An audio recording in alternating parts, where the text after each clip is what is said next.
Previously on Unsportsmanlike Conduct. Have dynamic divisions. You can literally do that by saying, all right, well, we're going to match up the teams that we have scheduled against each other, and they're in one division, and the other group is in the other side. Hell, you could change them every year if you wanted to, but at least you have structure of this team's going to have the best record on this side, and your tiebreakers are going to work. Unsportsmanlike Conduct with John Bishop and Josh Peterson. Weekdays 2 to 6 on 1620 The Zone. Your Omaha area forecast from the Godfather's Pizza Weather Center and KETV News Watch 7 on 1620 The Zone. A bit more mild on Tuesday. Expect partly sunny skies with a west to northwest breeze, gusts around 10 to 15 miles per hour most of the day. Highs in the upper 30s. I'm meteorologist Sean Everson from KETV News Watch 7. 1620 The Zone. Traffic. From the Zoom Drain Time-Saving Traffic Center. Happy second day of 2024, everybody. Hope you all had a great New Year's holiday. No accidents or slow-moving traffic to report yet in the 5 o'clock hour this morning. Things will probably pick up as the morning progresses. But for now, just look out for those long-term construction projects, and don't forget to wear those seatbelts. Stay safe, everybody. I'm Peter Krenzer. This time-saving traffic is brought to you by Sol's Jewelry and Loan. So with Sol's Jewelry and Loan dealing with designer bags, what is another option that our clients have if they don't want to actually sell their item? If you're looking to borrow some money, you don't necessarily want to get rid of it. We can hold on to it for safekeeping until you're ready to come pick it back up.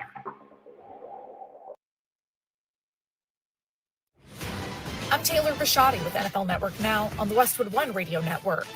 When the Dolphins face the Bills for their AFC East Division title Week 18 on Sunday Night Football, they'll be without their Pro Bowl pass rusher, Bradley Chubb.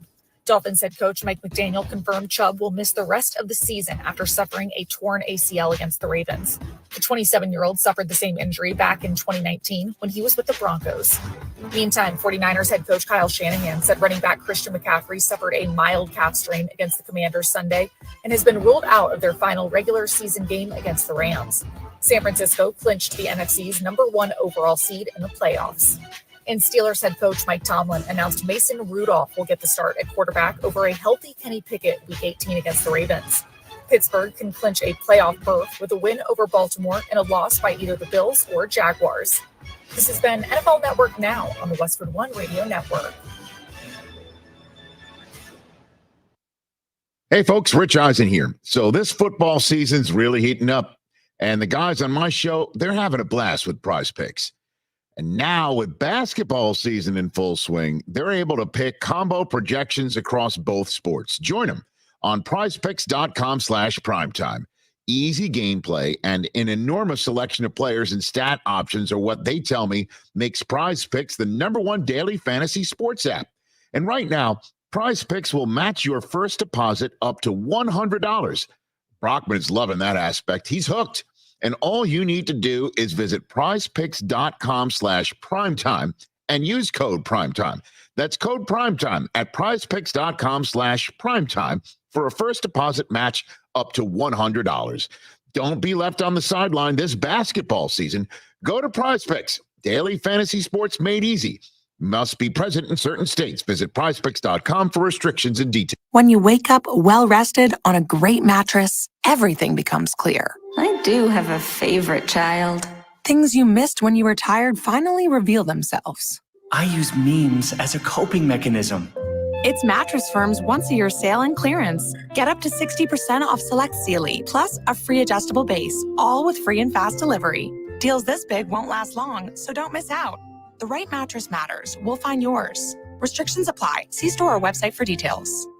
Adopt US Kids presents What to Expect When You're Expecting. A teenager. Learning the lingo. Today I'm going to help parents translate teen slang.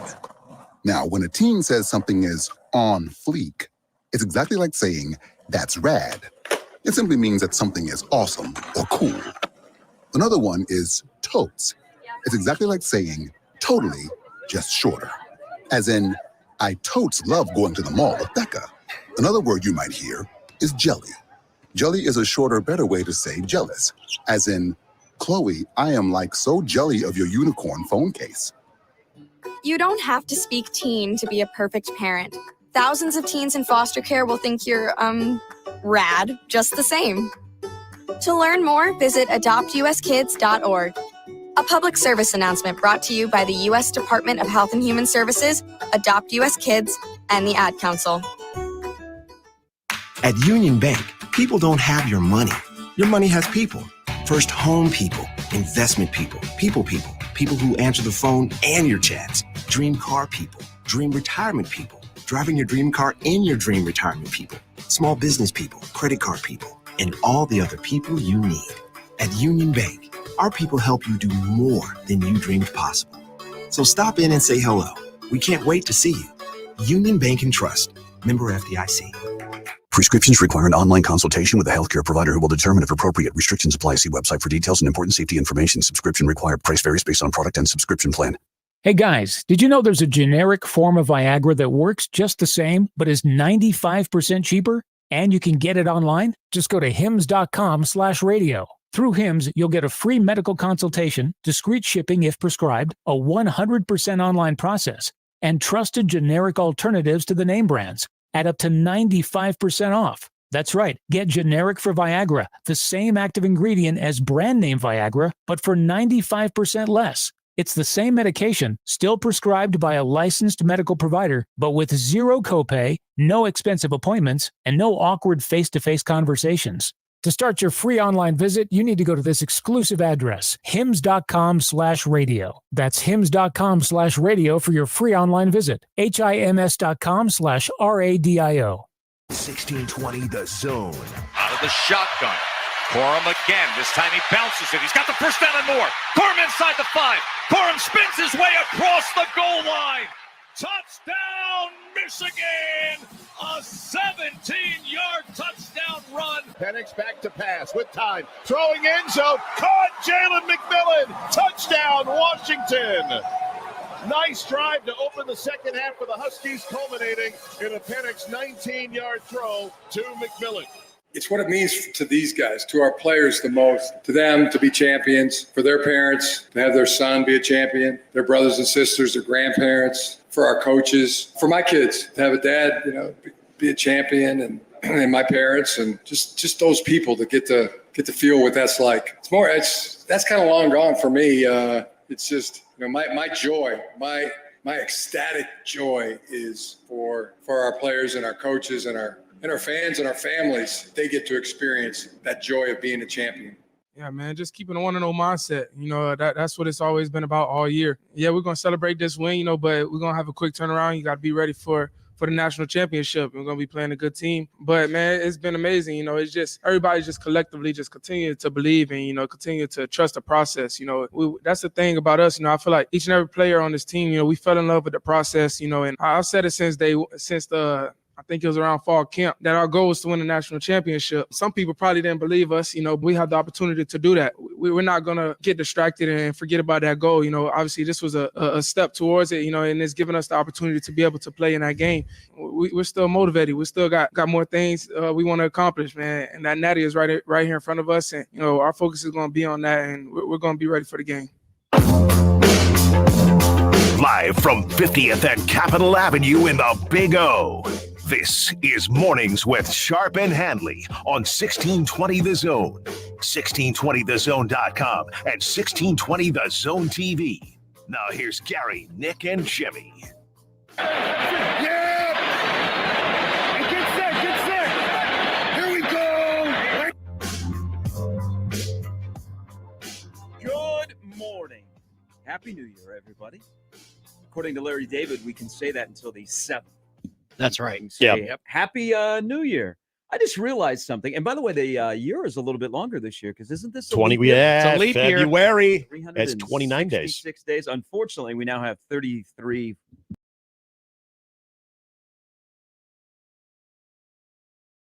Evan here today. So I have not been with you guys. This is 2 weeks. Yep. So I've not been on the air for 2 weeks. We all took the break between Christmas and New Year's. And then I went out to California beforehand. So I've been off for 2 weeks, but I was driving in today. I'm pretty sure, even though you tell me differently, this is the first time in 3 years that I have begun a new year without a new show. All right. Yeah, you're right. Yes. 2 years ago, Okay. Damon and I got back together on Yeah. our first day after the break. Yep.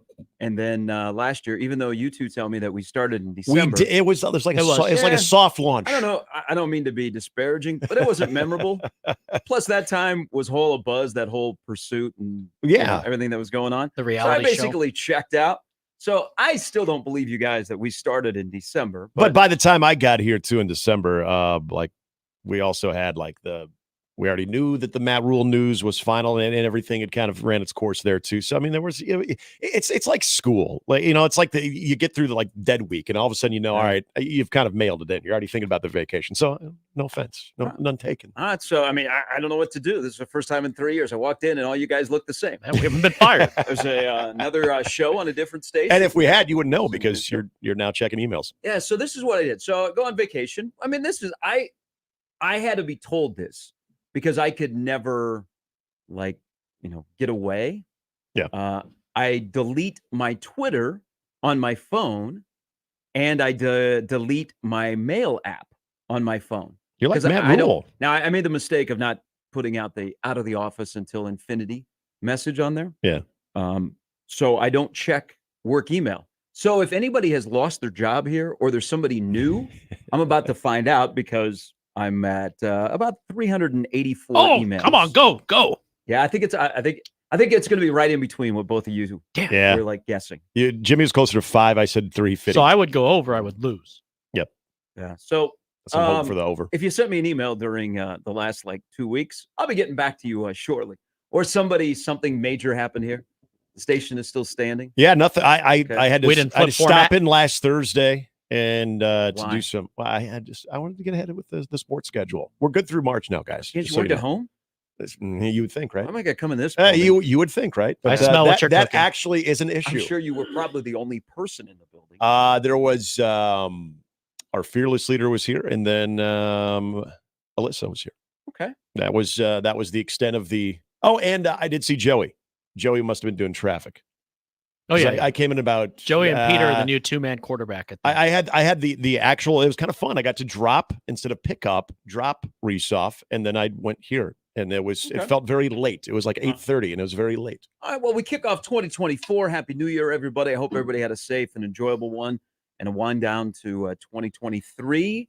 We can all be sad that there are no more college football Saturdays until 33 weeks from now. But you know what we got yesterday? An all-time banger.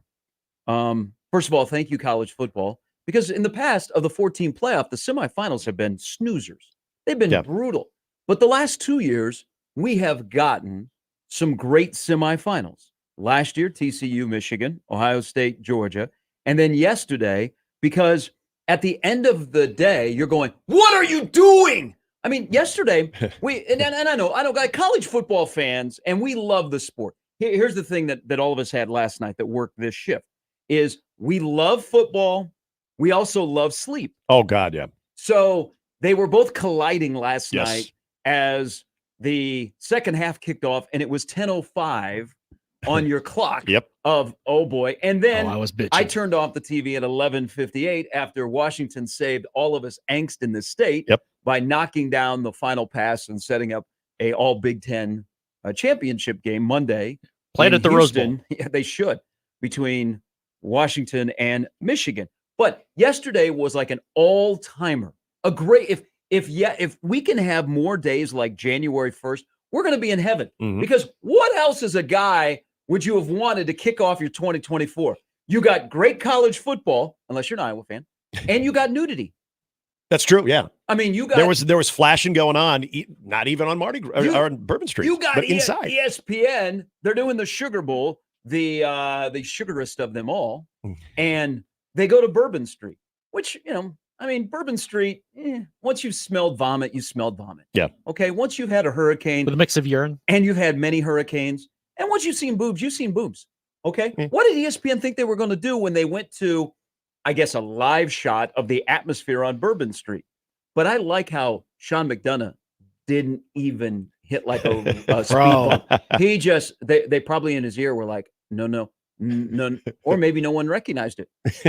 I mean, you had to be looking. Yeah. Oh, I mean, if Brent was there, plenty of people found it, though. And the thing about it is we can all rewind. Yes. And we've got screenshots. Yes. But yesterday was like a great day to start off 24. We got both of the things that Jimmy prides himself in, football and nudity.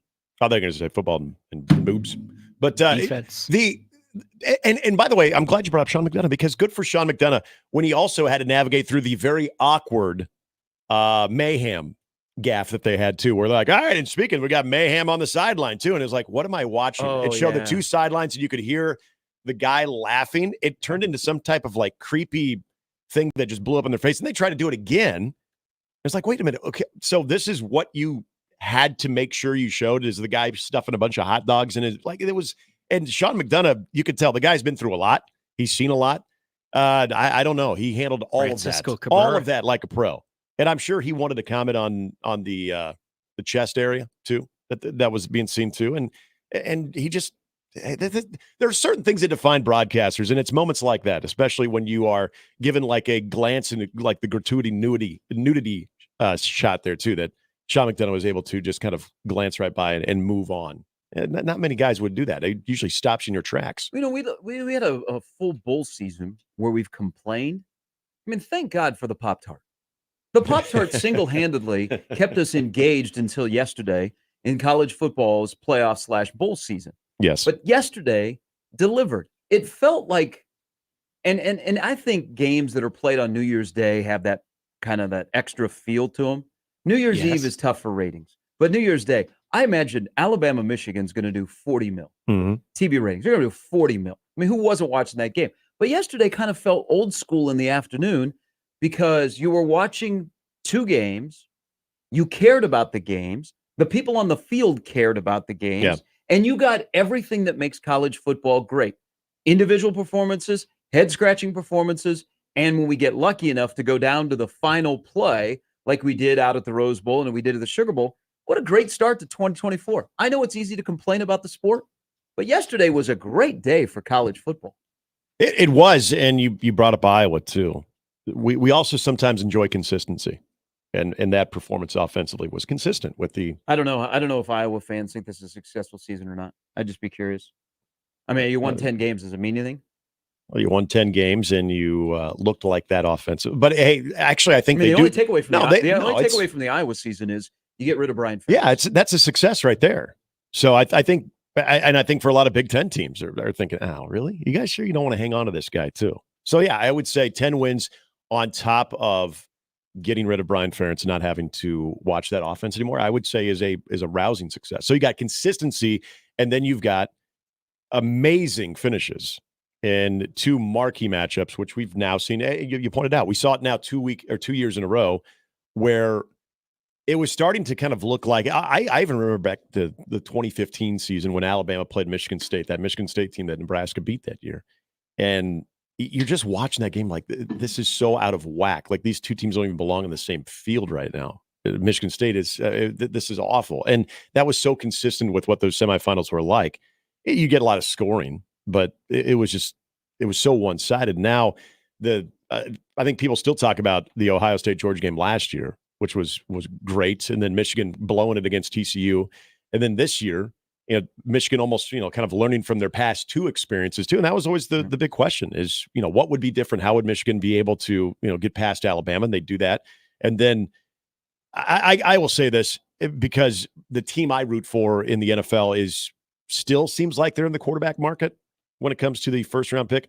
Everyone's talking about, Drake May and Caleb Williams. God, watching Michael Penix, how can you not be in love with some of the throws and the things that he did last night? Like, if you are to put on a combine video and say, all right, we want to see the quarterbacks make every throw that they can, just watch that game last night with Michael Penix. My gosh, every throw is deep ball. I mean, but here's the thing. You've watched Washington play, right? Yeah. Last night was kind of fun because, Washington being on the Pac-12, and we welcome them into the Big Ten. And I think they're scary coming into the Big Ten because they're not a West Coast team. They're not built like a West Coast team. They are very physical. Yeah. And you've been singing DeBoer's praises for a year. I like him. He's got Sioux Falls guy. He's got a scheme. Oh yeah, if you didn't know that. That was well, and then at home as a South Dakota. That and then every member of his coaching staff. It's a good story. It is because he was at Sioux Falls, and you're like, wow, he's an NAIA power. And then he quickly rose to the ranks. And again, I keep saying, it doesn't matter what level of football you are at. If you can coach football, you can coach football. And he is really, really good. His scheme is good, and his development is really, really good. And I like how he handles the game. He's one of those big middle 8 guys. But it's somebody you can root for in Penix Jr. because remember during the COVID year, and we were thirsting for football, and Indiana and Penn State play that mid-afternoon game. Mm-hmm. And Penix dives in to knock off Penn State, and we go crazy. And then you're like, man, Indiana might finally have a dude. Well, they had a dude, but he had so many injuries, you never knew when he was going to play. And then he got a second opportunity to go to a place where he was familiar with, which is a fit, which I think through this whole portal thing, whether it be Nebraska picking up a major addition as an outside hitter or college football, a fit. Fit is the key word. He goes to Washington. He finds a fit in a scheme. And also, you also have to throw in this when you talk about Penix, and his deep ball is great, and he puts smoke on it. Yeah. But he's been doing that. Like you could tell last night there were people that hadn't watched Pac-12 football because all of a sudden they were like, I kind of watch Washington. Whoa, this is. You also got to have the wide receivers. Yes. Okay, I watch an NFL team every weekend. I don't want to go there yet, but you got to have the wide receivers, and he has some NFL wide receivers that do a great job of tracking the football because his accuracy on the deep ball is amazing. Yeah, I'm with you, Nick. Your front office has a choice now. Keep the guy, go get a Lincoln Riley quarterback, go get a Mac Brown quarterback, or has Michael Penix Jr., even with the injury history, which will be, well investigated, did he do enough yesterday and what he's going to do on Monday to raise his stock where it's Drake May, Michael Penix Jr., and then question mark Caleb Williams? Right. And I think a big part of that, too, with what he saw on the Texas front. That's a good defensive line. And Michael Penix Jr., we remember at Indiana, he showed a lot more mobility than and you go back to the 2 ACLs. But you can tell now it's almost forced him to become more of a complete quarterback as well. And having the arm strength, but also having the accuracy. I just think there was a lot about yesterday's game that probably, and you're right, it probably showcased people knew about Michael Penix Jr., but watching 4 quarters of him and being able to see every type of throw that you would want to see a big-time quarterback make, he had to make at some point last night. And whether it was to Adunze, whether it was to Polk, whether it was to McMillan, you talk about 3 really good wide receivers that they have too. That in those moments where Texas continued to push back, like you just kind of, and I'm a big sideline demeanor guy. And he's a guy that, he's a 6-year guy, so he shouldn't be too surprised by anything. But, his presence again, I think that also is something that you just kind of watch the way that he carries himself, not just in the huddle, pre-snap, his throws and how he's reading a defense, but also how he's interacting on the sideline too. There was just a lot of things about that game and that moment that for people that knew Michael Penix Jr. was a guy that was up for the Heisman Trophy and a guy that was putting up some video game-like numbers, you got to see that, sometimes you'll watch those quarterbacks in detail. And you're like, okay, yeah, good in the college game. But yeah, maybe like we were talking about, maybe you got a lot of really good wide receivers that kind of bail you out. Maybe your offensive line is so freaking good that you just aren't under a lot of duress. When maybe you don't have all of those things at the next level, what type of quarterback are you going to be? And I'm sure that's part of the question still with Michael Penix Jr. But also, I watched yesterday, though, even when things were breaking down, even when the pocket's breaking down, like that's when he's using his mobility. That's when he's using his overall football IQ. That's why I think of a 6-year guy that it's all kind of come together. And you could have asked for a better stage, especially with his draft stock. Like me personally, he's a guy that I watched Caleb Williams earlier in the year and the throws that he makes, but then you kind of saw a little bit of regression in his overall play, but you know who Caleb Williams is. Then everybody just kind of assumed, well, it's got to be Drake May or then, Daniels. Michael Penix Jr., his arm and the throws that he makes, those are NFL throws. Those are the throws that you want to see your franchise quarterback making. And you see him do that a lot more regularly than the other guys. He makes throws where the DB doesn't have a chance. Right. But he's been, okay, I'm going to get off this. He has been doing that all year. I'm glad that people got to see him yesterday, and they're going to get to see him in the All Big Ten final against Michigan. All Big Ten, New Big Ten. Coming up on Monday. Now, here's the other part of doing the show coming back from 2 weeks. I'm going to be honest. I would not have done the show today because I would have been thrown off the show by now because I would have sworn. If Texas, which got 1 second back last night, if Texas would have won that game around here, no way. No way. I would not have come in and done the show, or I would have just come in and said, F Texas, and then that would have been the end of my radio career. We could not have handled Texas getting 1 second around here and then completing a comeback and taking advantage of the incompetency of late game clock management that is a epidemic in college football with what Washington was doing, and then got sidetracked by the stupid injury thing that stopped the clock and they were forced to punt the football. I mean, hey, shout out Mike McCarthy for terrible clock management. Yeah, Bob's big boy in Dallas all of a sudden showed up last night in college football. But we wouldn't have been able to handle Texas getting 1 second and winning. So you know what? I can still say that. F Texas. Okay? Yes. Couldn't have happened to a better team. You know what? Be better. Quinn Ewers was not as good as Michael Penix last night. And you almost got gifted a chance. Just like, here's the old adage in a lot of sports. And sometimes I go, no, man, you got to go out. You got to have the Jimmies and the Joes and the X's and the O's. You got to go out and win the game. But the old adage is very, very true in sports, in competition. More games are lost than they are won. Yeah. Like agreed. You look at Michigan. Michigan yesterday was the better team. They were. I didn't think we're in agreement here. I totally agree. Michigan was the better team yesterday. But in a big stage like that, special teams matter, quarterbacks matter, coaching matters. Have you seen a team that has committed as many special team gaffes as Michigan did? And Alabama could have won that game, and you would have thought, boy, what a lost opportunity. So yesterday kind of reiterated the point, especially the first game, is that more games are lost than won. Now, Alabama at the end made plays in overtime to score, and then they made we'll get into that final play call, but give credit to Josiah Stewart. They made a great play to mess it up and not give Alabama a chance. But I think more games are lost than they are won. Yeah, no, you're right. And think about what you bring up, the Michigan-Alabama game. Even in that Washington game, and again, this is so eerily similar to Nebraska-Texas 09, is remember how that drive began for Texas in 09. It was a kickoff out of bounds. How did this drive begin for Texas? Is you get the kick-catch interference. So there's a special teams gaffe there. You had a muff punt earlier by Washington that did lead to a Texas score as well. So even Washington had their moments there. You hook a field goal as well. So there were things where you're watching that game. Washington's up by 9 points. You're thinking, okay, ball game. All right, this is over. But you go back to some of the things that they were unable to do earlier to put that thing away. And then, you go back to the decision to throw the football as opposed to run the football there with your previous possession. A lot of those things, it was almost the exact same feeling you would have had if Michigan is unable to tie that thing and send it to overtime.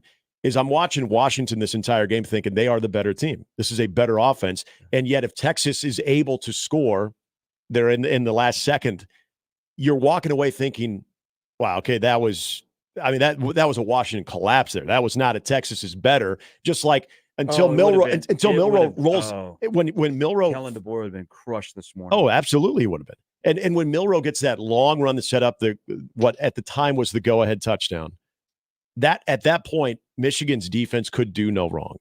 And give Alabama credit defensively in the second half too. They shut down Michigan, but I had that feeling of, oh my gosh, Michigan this is gonna happen again, where they look like the better team, and yet it's just going to be one moment, whether it's a mistake or just a collapse defensively, and they're not going to be able to do enough because when Alabama goes up, Michigan offensively could not do anything.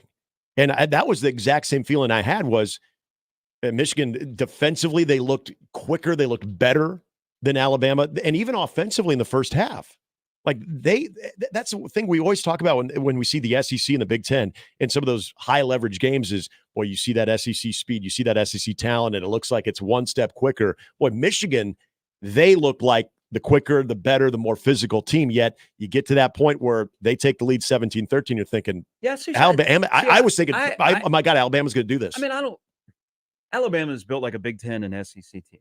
So Michigan has speed. I think I hate the narratives. I absolutely that's lazy. These are lazy narratives about college football, is that Washington's on the West Coast and they're not physical. Have you not watched them play? They're physical. Michigan plays in the Midwest. Michigan is slow and plodding. Well, you know what? Bo Schembechler's been in the ground for a long time. Okay, they are not 3 yards in the cloud of dust. Yeah. They are physical and they have speed. That showed off yesterday. They happened to win a game, and I will never understand. And I'm talking to you people that are streaming us in the South. The whole let's root for the conference. SEC. Get out of here. I will never be a let's root for the conference guy. Thank you. What did Michigan winning yesterday do for us around here? Not a damn thing. Absolutely nothing other than we are down to one game. Yep. Okay? We are down to one game. But Michigan, they won a game in which they played a bully. Alabama finds a way to win those kind of games that aren't pretty, and they just bully you. Yes. Michigan is a bully. They're built like that. I don't want to complain. I don't want to start the year off complaining, but you get new people watching college football, and they're like, this narrative. I couldn't stand the narrative of Washington is just flash and dash. They're a West Coast team. Have you not watched them play? There's a big reason why Washington has been able to change the narrative is Kellen DeBoer's team. Yeah, they have flash and dash, and they have great skill guys. They also played really well defensively at times last night when their DBs haven't been good this year.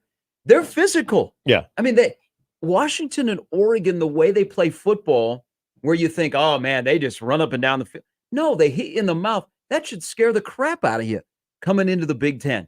That's where the Big Ten identity is going. It's not, hey, let's be like USC. No, let's win the line of scrimmage and let's be physical. And Washington has one of the better ones. And let's start in and move out.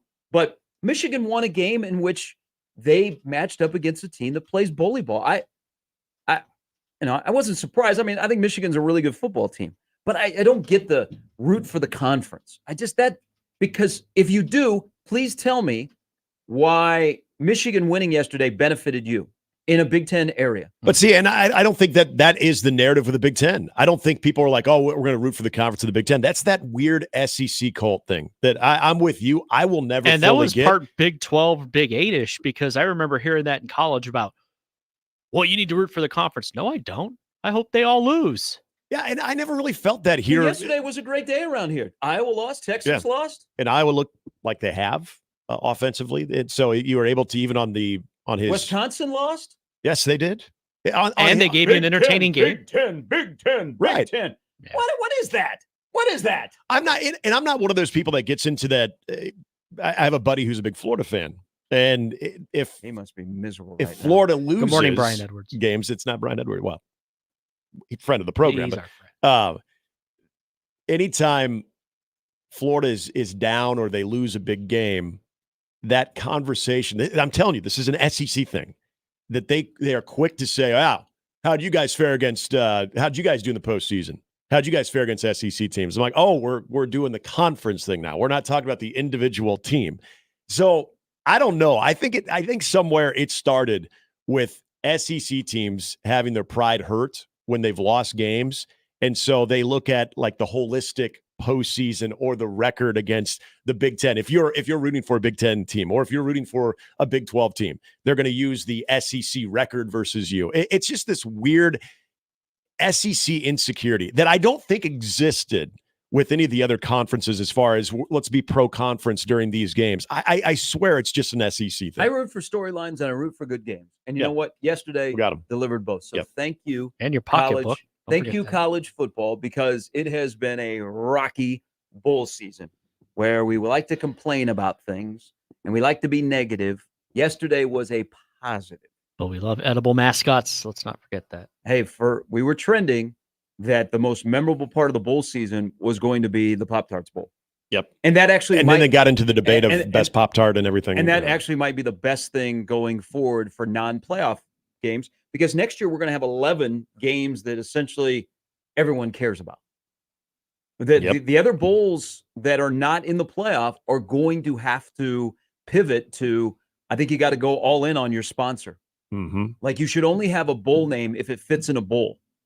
Or something has to happen regarding the name of the bowl, like the Pop-Tarts. Like I feel bad for the Cheez-Its guy because the Pop-Tarts guy went first. And so the Cheez-Its guy was like, man, I got to be better than the Pop-Tarts guy. The Cheez-It can never be better than the Pop-Tart. That is something about life right now is the Pop-Tart is always greater than the Cheez-It, but the Cheez-It was up against it. But I give him credit because they've leaned into that. Right. You might not know who played in the Pop-Tarts Bowl. You guys know who played in the K-State. Pop-Tarts Well, Bowl? I do. Yeah, Well, K-State and State. I mean, K-State, Mizzou, and KU. Nice bowl season. But most people don't know who played in the game, but they know about the Pop-Tarts Bowl, and they're like, man, I want my team to play in the Pop-Tarts Bowl last year. Yeah. So here's the way to fix the non-playoffs next year. Remember, we get 4 games on campus, and then we go into the bowl, whatever is going to be. So there'll be, 11 games that people care about. Mm-hmm. You've got the other bowls that aren't going away because ESPN still gets the TV ratings. I'd still like to watch football. Yeah, I like football. We don't have any more Saturday football, friends, Yeah. in college until next year. We got 33 Saturdays ahead of us. Oh, so but Depression Tuesday. This is what I'm not putting in to be the commissioner of college football, but if they would like to talk to me, my phone is on. Just don't email. You've got to go these other bowls, and maybe it's okay to let them die.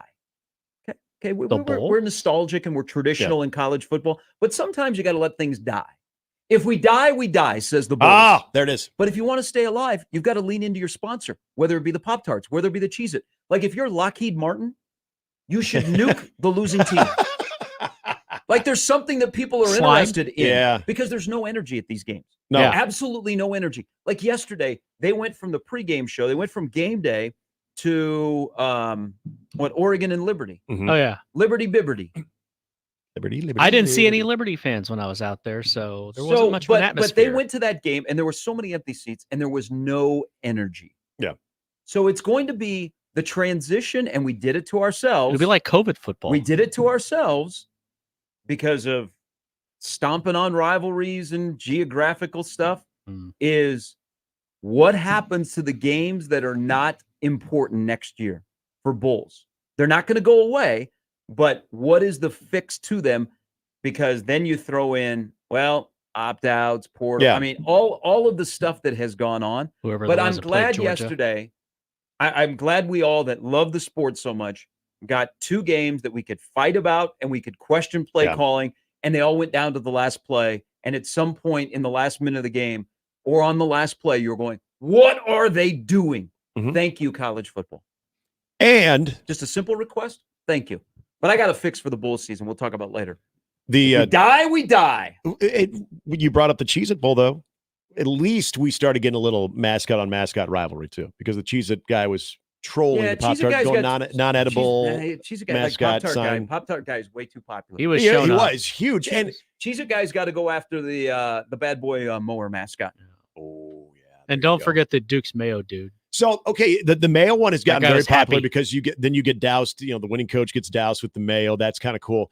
I know before we left for the year, we talked about our excitement with the Scooters Bowl in Frisco because they did actually take a makeshift Gatorade jug and turn it into a Scooters cup, and they doused the head coach with coffee. I liked that. That's where we're going. You got to lean into your sponsor. Yep, the sponsor and the celebration, and what will happen to the winning team means you got to get a good sponsor too. It can't be something boring. Ed says nuke them. Maybe that's a little harsh, but if you're a Bull sponsor by was a bit Lockheed harsh. Martin, maybe you ought to drop a bomb or something. Yeah, okay, that was a bit harsh. You have to do that, but I don't know why we're afraid to let the Bull system die. That's a question I pose. We'll pose many questions. Our usual Tuesday lineup as we welcome you back in on this first day of 2024. Sam McEwen of the World Herald is going to join us. Sam's got a thought or two. How'd Sam doing his picks? Which, by the way, the Bull pick'em stuff, that is absolutely a huge crapshoot anymore. Okay, yeah. Because of you don't know who's playing. No. And then it's all about, are you fired up to play or not? Yep. High Florida State. Brian Christopherson will join us, and then Andy Kendi as well. That's the lineup. We also have basketball tonight on the Zone. My kind of game. Early. The Jays stay on the road. They're in the nation's capital. They take on Georgetown. Was that we a all 6 need o'clock tip? 6 o'clock tip. We all need a nap. Dinner basketball. Creighton is a 13.5-point favorite, trying to pick up their first Big East victory. Take care of the basketball. The angst around the Marquette game probably would not be that way if they had beaten Villanova. Yep. But they did not beat Villanova. They lost to Marquette. I think a good majority of people thought, well, you know what? They could lose that game. So they'd be 1-1. Well, they're 0-2, and they get a Georgetown team, which hasn't played in a while. They've been off for, I think, almost 2 weeks, 10 days. Yeah, it was like they're the 13.5 20th, point favorite. Yeah. They have a new coach and people forgot. So we'll talk some basketball. Also, hello, Fred Hoiberg. Nebraska is 11-2, just like we thought. Just like we thought. Think about comparing Nebraska and Creighton basketball right now on January 2nd of the feelings, what we thought they were. Mm-hmm. Okay. How many people are going to say, "Hey, I thought Creighton would be, they'd have." I think all of us said 11-2. Yeah, I think 11-2 for Nebraska with a big game tomorrow night at PBA against Indiana. All of that to come. Plus, we welcome you in. You got thoughts yesterday, or you got thoughts, you got things you got to get off your chest that you haven't been able to get rid of. 951-1620. That is the number to hop into the show on the 42 Degree The Source hotline. You can also email us into the Equitable Bank inbox, Gary at 1620thezone.com. Handley at 1620thezone.com. Now that I've opened up my email, we'll start to catch up. Oh, boy. People have Do we have a thoughts. final count yet? I don't know. See, I wasn't here for signing day. Oh, So yeah. So I got some thoughts. But And people had thoughts in the inbox Okay. that I'm going to be responding to today, and they'll be like, huh? They're like, oh, yeah, I guess I did email you that a while Doug back. says Merry Christmas. JTech Construction's own Twitter feed is always open at Gary Sharp 1620. And Nick Handley, 1620. Jimmy's here as well. We're off and running. Sam McEwen coming up in less than an hour. Thoughts on the 2 playoff games last night, the championship game, which will come your way on Monday. And there is Nebraska football news to talk about. It's Mornings with Sharp and Handley and Jimmy on 1620 The Zone. Mornings with Sharp and Handley on 1620 The Zone and 1620thezone.com with Gary Sharp and Nick Handley. Omaha's most listened to all sports radio station. Again and again and again. 1620 The Zone.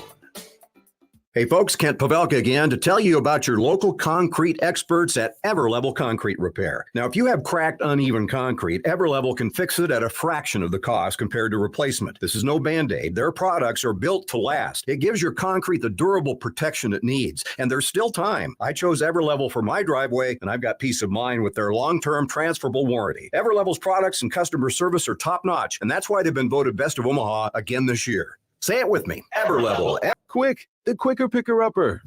Bounty picks up spills quicker, and each sheet is 2 times more absorbent, so you can use less than the leading ordinary brand. So you can get back to your night. Bounty, the quicker picker-upper. Hey there, Greg Wagner joining you from the Nebraska Game and Parks Commission. Time now for another Outdoor Nebraska update. It's hunting time in the Husker State. For a safe season, remember to be totally certain of your target and your background before you fire that shot. In a moment, ask yourself, is the bullet flight path clear? Is that a legitimate target? And what am I going to hit if I miss my shot? Please be careful out there. If you'd like more information on hunting safety, go to outdoornebraska.gov. That's outdoornebraska.gov. From wildfowl to owls. Great time of year to step outside and watch wildlife. Many animals are still active, plus the leaves have mostly fallen, vegetation is set back, and we'll have some warmer weather. Maybe you'll hike a state park trail or head to a public reservoir to do that. Oh, and don't forget your camera. Oh, it's on your phone. That's right. I'm Greg Wagner. Cards issued by Sutton Bank and Celtic Bank, members FDIC. Terms and conditions apply. Are you the decision maker in your company? Consider this. For the first time in decades, there's a better option for a corporate card and spend management platform. Meet Ramp, the only corporate card and spend management system designed to help you spend less money so you can make more. Most corporate credit cards offer points as incentives, but those points amount to less than their worth in real cash value. Ramp's corporate cards offer you cash back, real money in your pocket. Plus, you control who spends what with each vendor. And Ramp software collects and verifies receipts automatically, which means you'll stop wasteful spending and close your books in hours instead of days. Businesses that use Ramp add up to 5% to their bottom line the first year. If you're a decision maker, adding Ramp could be one of the best decisions you've ever made. And now get $250 when you join Ramp. Just go to ramp.com/sports. Ramp.com/sports. RAMP.com/sports. This time-saving traffic was brought to you by IBEW Local 22. The electrical market requires your company to adjust to an ever-changing field. IBEW Local 22 gives you flexibility with access to journeymen, apprentices, and proven training programs. Call Bob at IBEW Local 22 for details at 402-980-7596. Take your home to the next level with Level countertops, cabinets, and flooring. If you have a kitchen, bath, or closet that is completely dysfunctional, now is the time to make them functional. Level countertops, cabinets, and flooring is your expert for taking your home to the next level. The staff will listen to your needs and dreams and create a unique space specifically for you and your family. Visit the showroom at 192nd and West Maple or online at levelomaha.com. That's levelomaha.com. And we're back. Mornings with Sharp and Handley. Here's Gary, Nick, and Jimmy on 1620 The Zone. All right, there will be no SEC champion for the first time since 2018. Thoughts and prayers, ESPN. There will be an Adidas school, though, playing for a national championship. Yeah, that's right. Nebraska, it can be done. Three-stripe life. Washington and Michigan coming up on Monday night in Houston for the national championship. I got an email. So, again, you got a lot of emails. I'm catching up on emails. This one is from about 8 o'clock last night. Okay. Not 8 days ago. This is from Mike in the Equitable Bank inbox. Why are you guys not carrying the playoff games on the radio? Well, ESPN Radio has the college football playoffs and the championship game. This might be new to some people. We're no longer a ESPN affiliate. It's no longer 16, ESPN 16. It did, yeah. When it first went over to 1620, it was 15 years ago. So we do not have the rights to that. You can be sure that if we had the rights to the college football playoff, that we would carry both those games. Can I tell you, though, we do have the FCS championship game. Okay. We do. Yeah. Let's take that. I'll watch We that. get to carry that one. Can South Dakota lose twice? Actually, they're a wagon.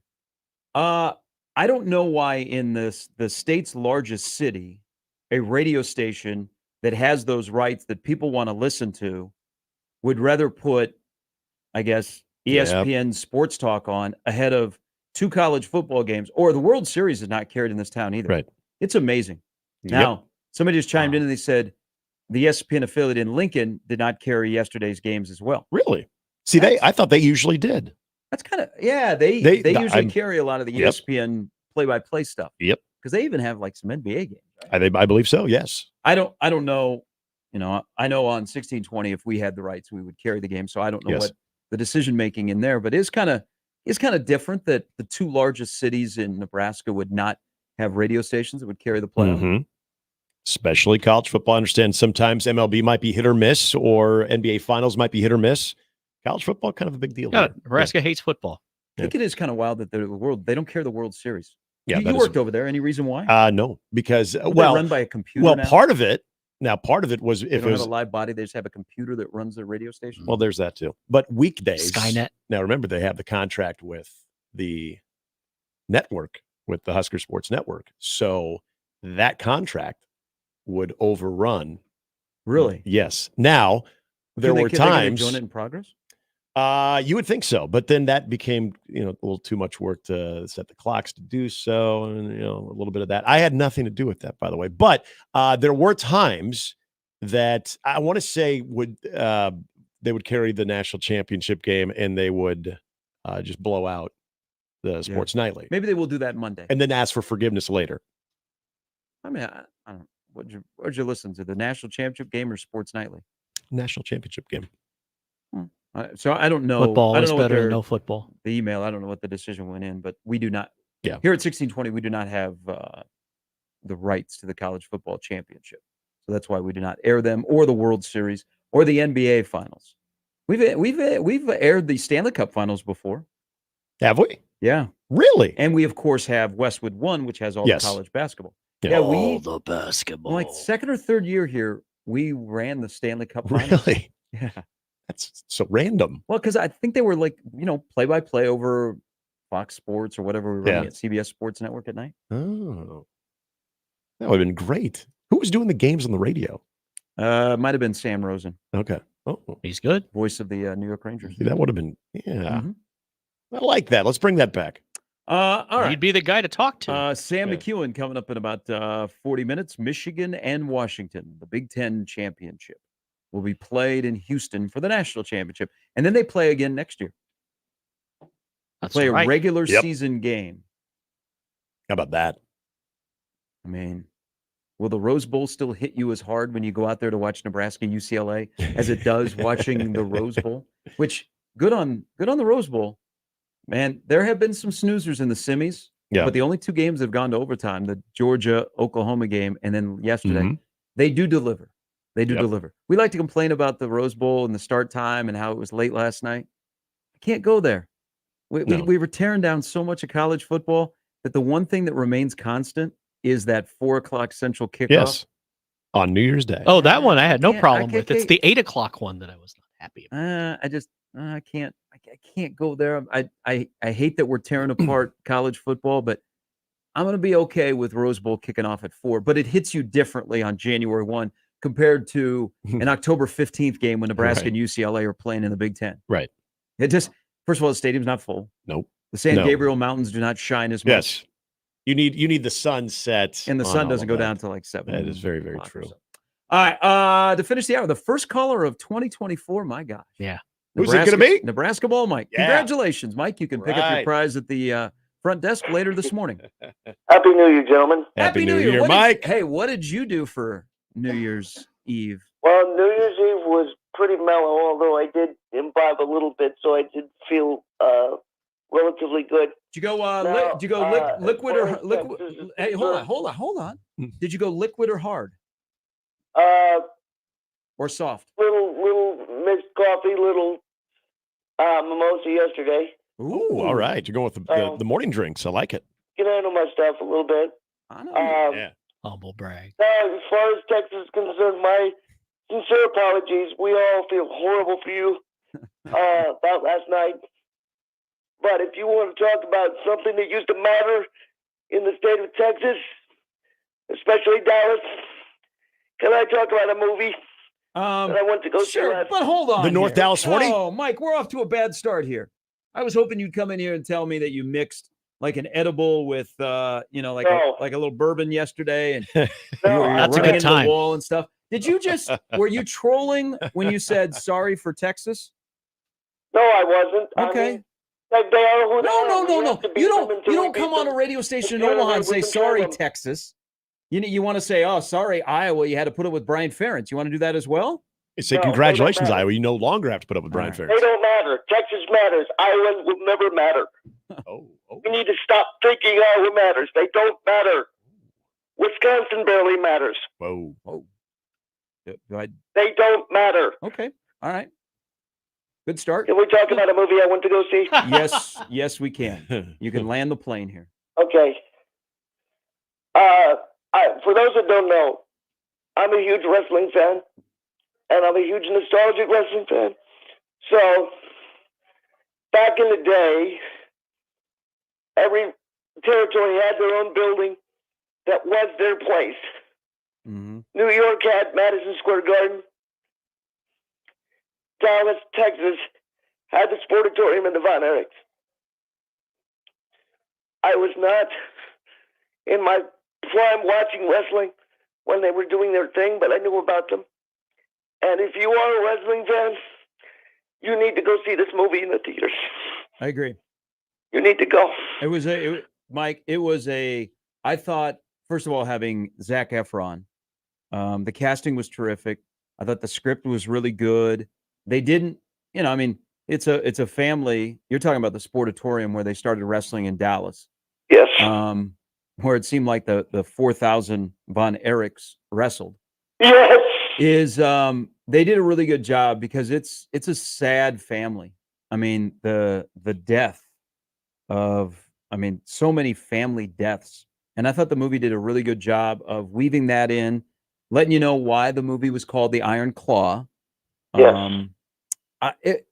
It was really well done. I was a little suspect going into it, but I agree with you, Mike. I think Iron Claw should get some run for some awards. They need to. Yeah. The only problem that I had with it is that Carrie had a family. Carrie had a couple of girls Mm-hmm. that are 20 years old and around 25, 30 years old now, and they didn't talk about them at all. Yeah. Carrie, he was he loved people. He was a nice guy. They made him look like a 21-year-old clueless dude the entire movie, and he wasn't. Yeah. Hey, are you surprised that the family have stared down the curse of death to stay in pro wrestling? And here's why. I'm glad you led me into that. All right. Well. Lily James was perfect. Mm-hmm.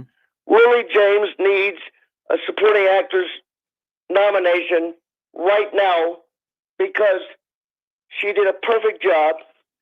Pam Von Erich saved the family, and she played that role perfectly. Kevin Von Erich and his family are down in Hawaii living their life, and they wrestle when they want to. They do not wrestle when they have to. And the 10-year-olds you saw at the end, they're now 30 and wrestling. Yeah. Yep. Hey, Mike, thank you very much. Good start to the year from you. You're welcome. It is well worth it. You don't need to be a wrestling fan to understand this movie. I mean, there's tragedy, there's triumph. There's the father-coach relationship. Mm-hmm. It'll hit people in a different way. So there we go. Movie review to begin the year. I do want to mention as we wrap up the first hour. So today over at Creighton Prep, the Metro Holiday Tournament continues. The boys and girls semifinals, and the basketball community and the Gretna community, and really all of us that ever had a chance to interact with him, because he's been on the show many times, and I've gotten to spend a little time with him. Gretna basketball coach Brad Feakin passed away on Saturday morning.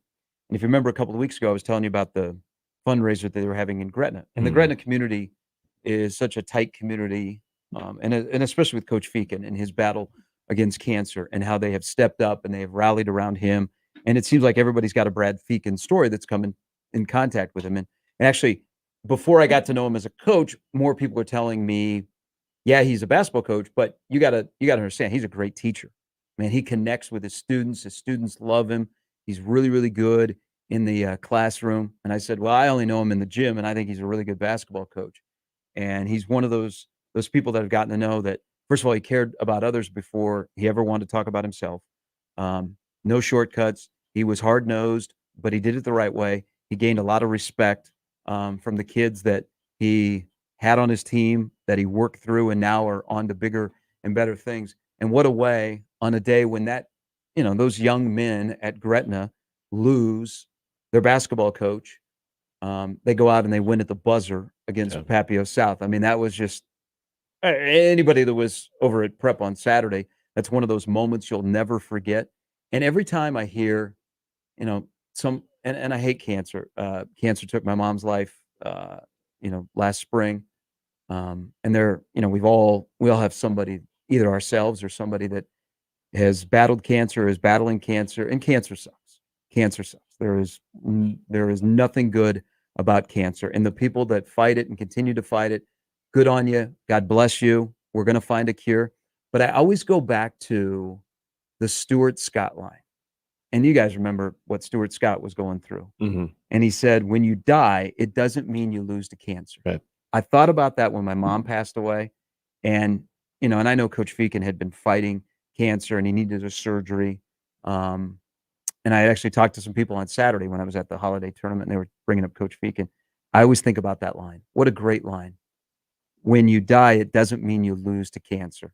And he has left an incredible, incredible path at Gretna, in the hallways and on the basketball court, and everybody that got to meet him. And I was very saddened by the news, because he's really, really good person, and he's been good to us here on 1620. Yeah, not having known him personally and really having a chance to get inundated with a lot of the stories. Dirk Chatelain did a fantastic write-up on him too. And Dirk, who is, Dirk lives in Gretna and is Right. now close to the basketball program. Yeah.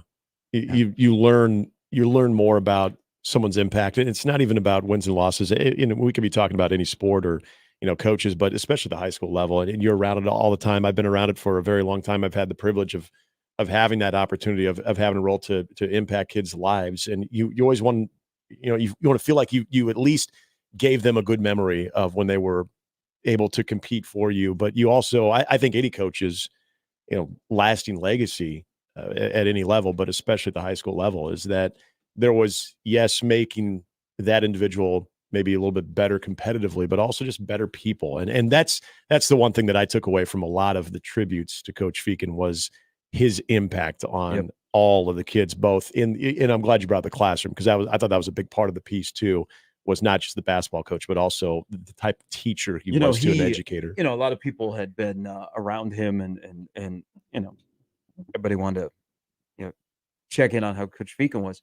I was told on Saturday a really cool story is somebody who has a connection to Brad Stevens had hooked them up. And Brad Stevens, I guess recently, once a week, was calling Coach Feakin. Oh, wow. Yeah. So he will be missed. Gretna plays later today, but what a moment. Well, it's one of those moments you'll never forget that happened on Saturday, just about 12 hours after their head coach had passed away. All right, we got an update with Jimmy coming up. We got Sam McEwen in the next hour as well. More on Michigan and Washington after yesterday's semifinals.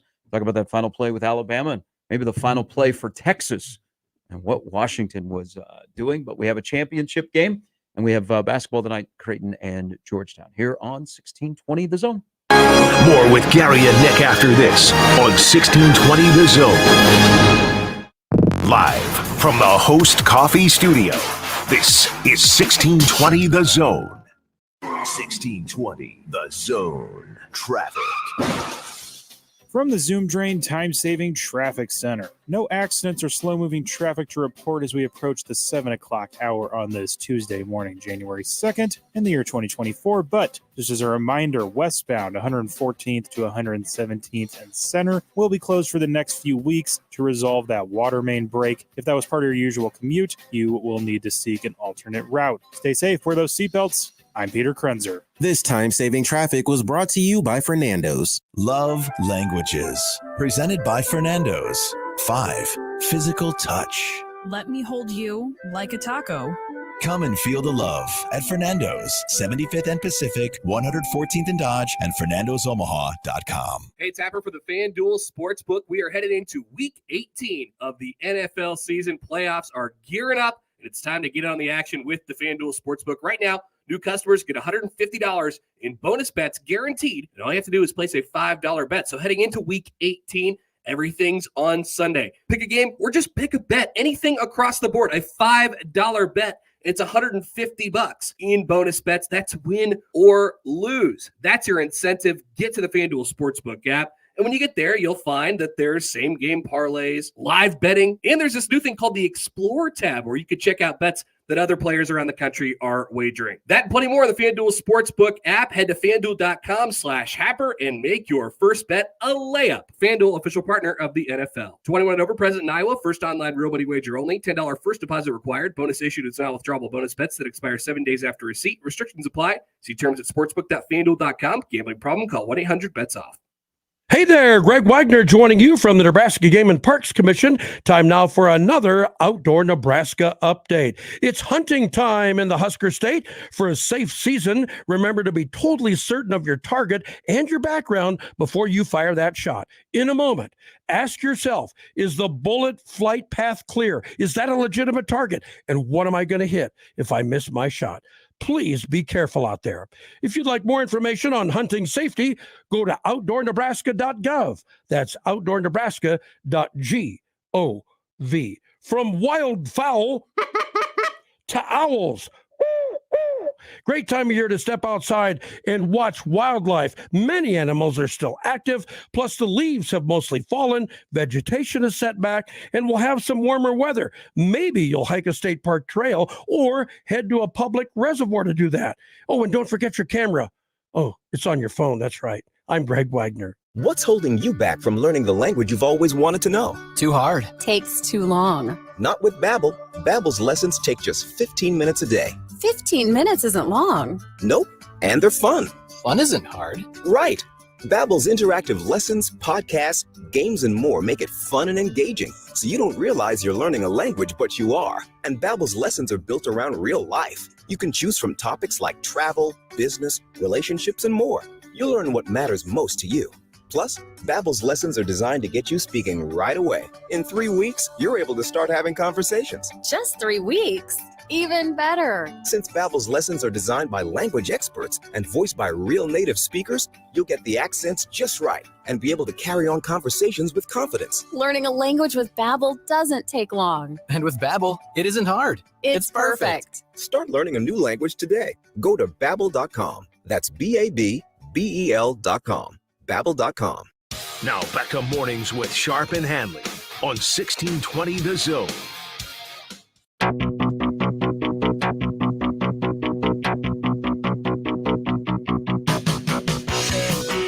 Creighton men's basketball drops out of the top 25 after Saturday's loss at Marquette. Their third in 4 games at 9-4. The Jays are back on the road tonight at 7-6 Georgetown. Early tip time. I love it. At 6 o'clock, John will get you started from our nation's capital at 5:30 on the Zone and the Keg. The Creighton women remain ranked, checking in at number 21 in this week's top 25 poll. They host 13th ranked UConn tomorrow night at Sokol, 6 o'clock. Nebraska ball hosts Indiana tomorrow night at PBA, 8 o'clock. They are 11-2 after a blowout win on Friday.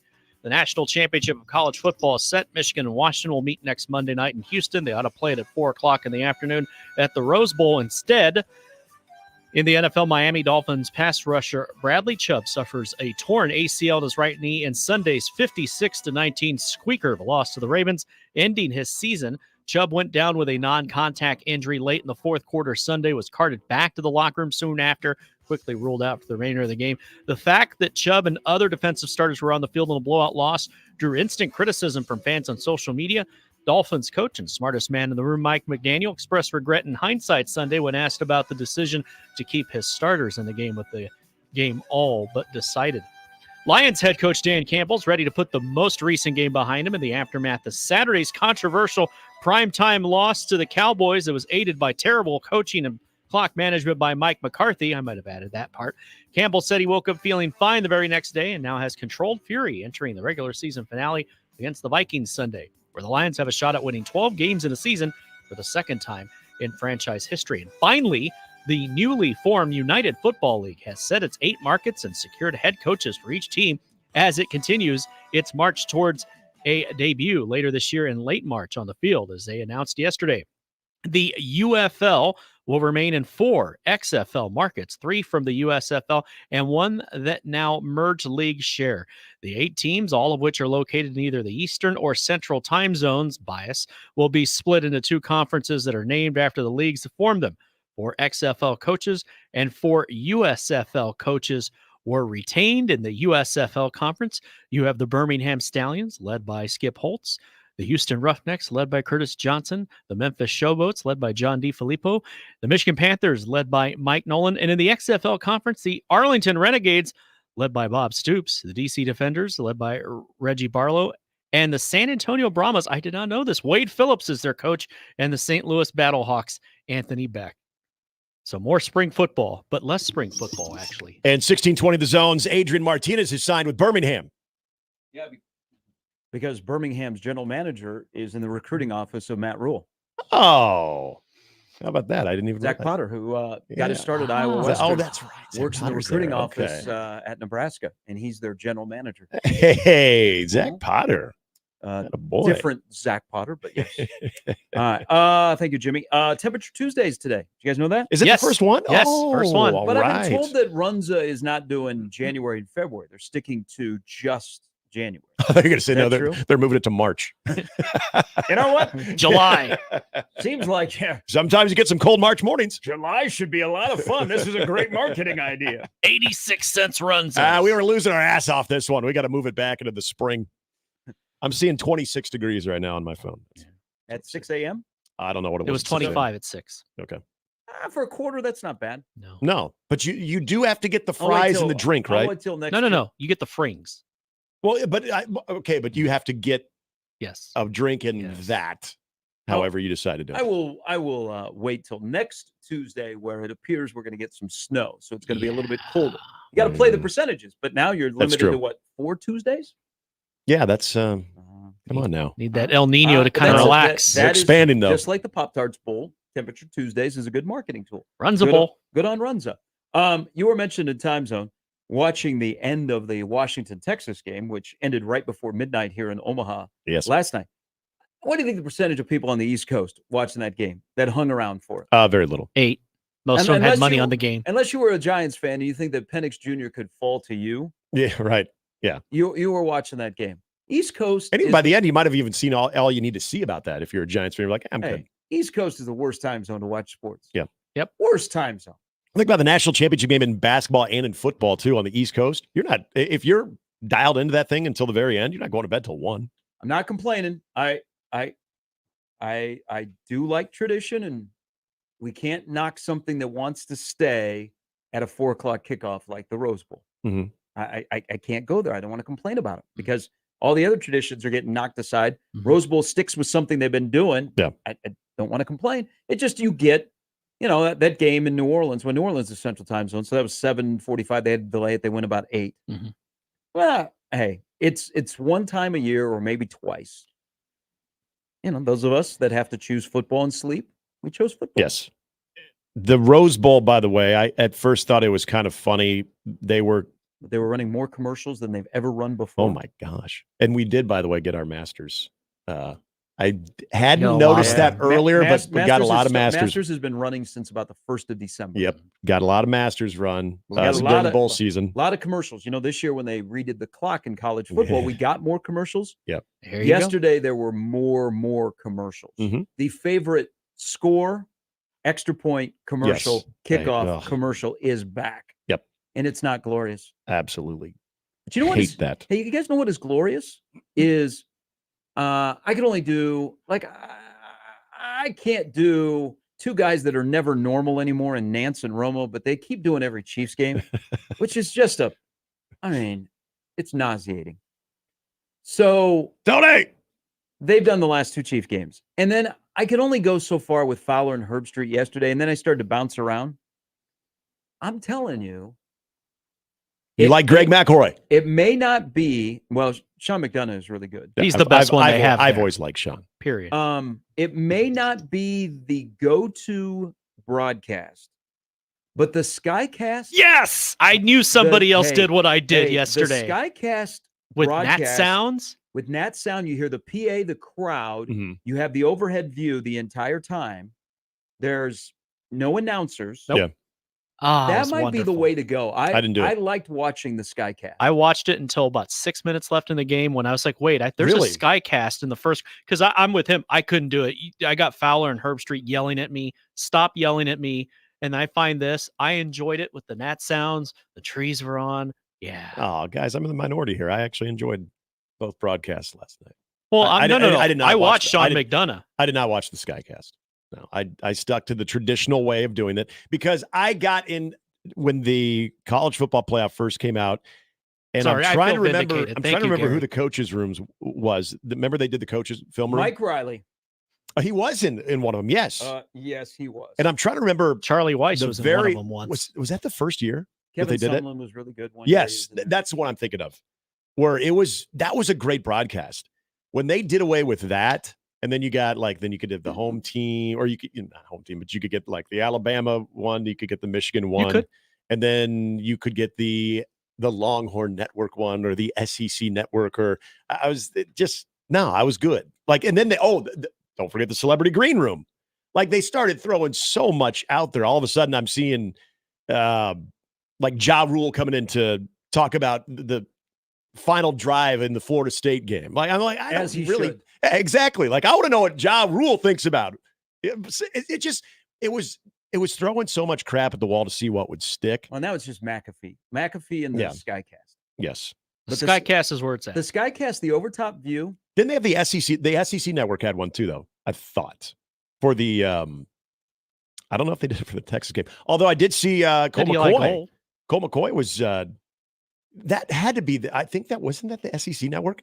Cole McCoy and somebody else. They was were it the interviewing broadcast that the college basketball does. That might have been it. Yeah, because they were interviewing McConaughey. I didn't watch it, but you could see when they went down to the sideline report. How were they able to interview McConaughey? Because he was coaching last night. Every time they showed the Texas sideline, like McConaughey was the Texas sideline. Yes, he was there. He was like communicating with players during the game. Yeah, he was like giving Murphy a high five after his touchdown. Like it was very odd. Matthew McConaughey get a little bit more access, but yeah, it got so convoluted. I don't mind the Fowler Herb Street combo. I especially, I'm with you guys on Sean McDonough. I've loved Sean since he was doing the College World Series at Rosenblatt on that Saturday, that championship Saturday. So yeah, I'm good with the traditional method. Chad writes into the Equitable Bank inbox. Wardrobe malfunction. Curious if anyone else saw the wardrobe malfunction when ESPN was doing the drone down by Bourbon Street, and it was coming back from commercial late in the third or fourth quarter. Chad, I'm not sure. Could you send visual evidence? We talked about that at the beginning of the Pics show. or Because you got GTFO. football and nudity yesterday, and ESPN appealed to their audience.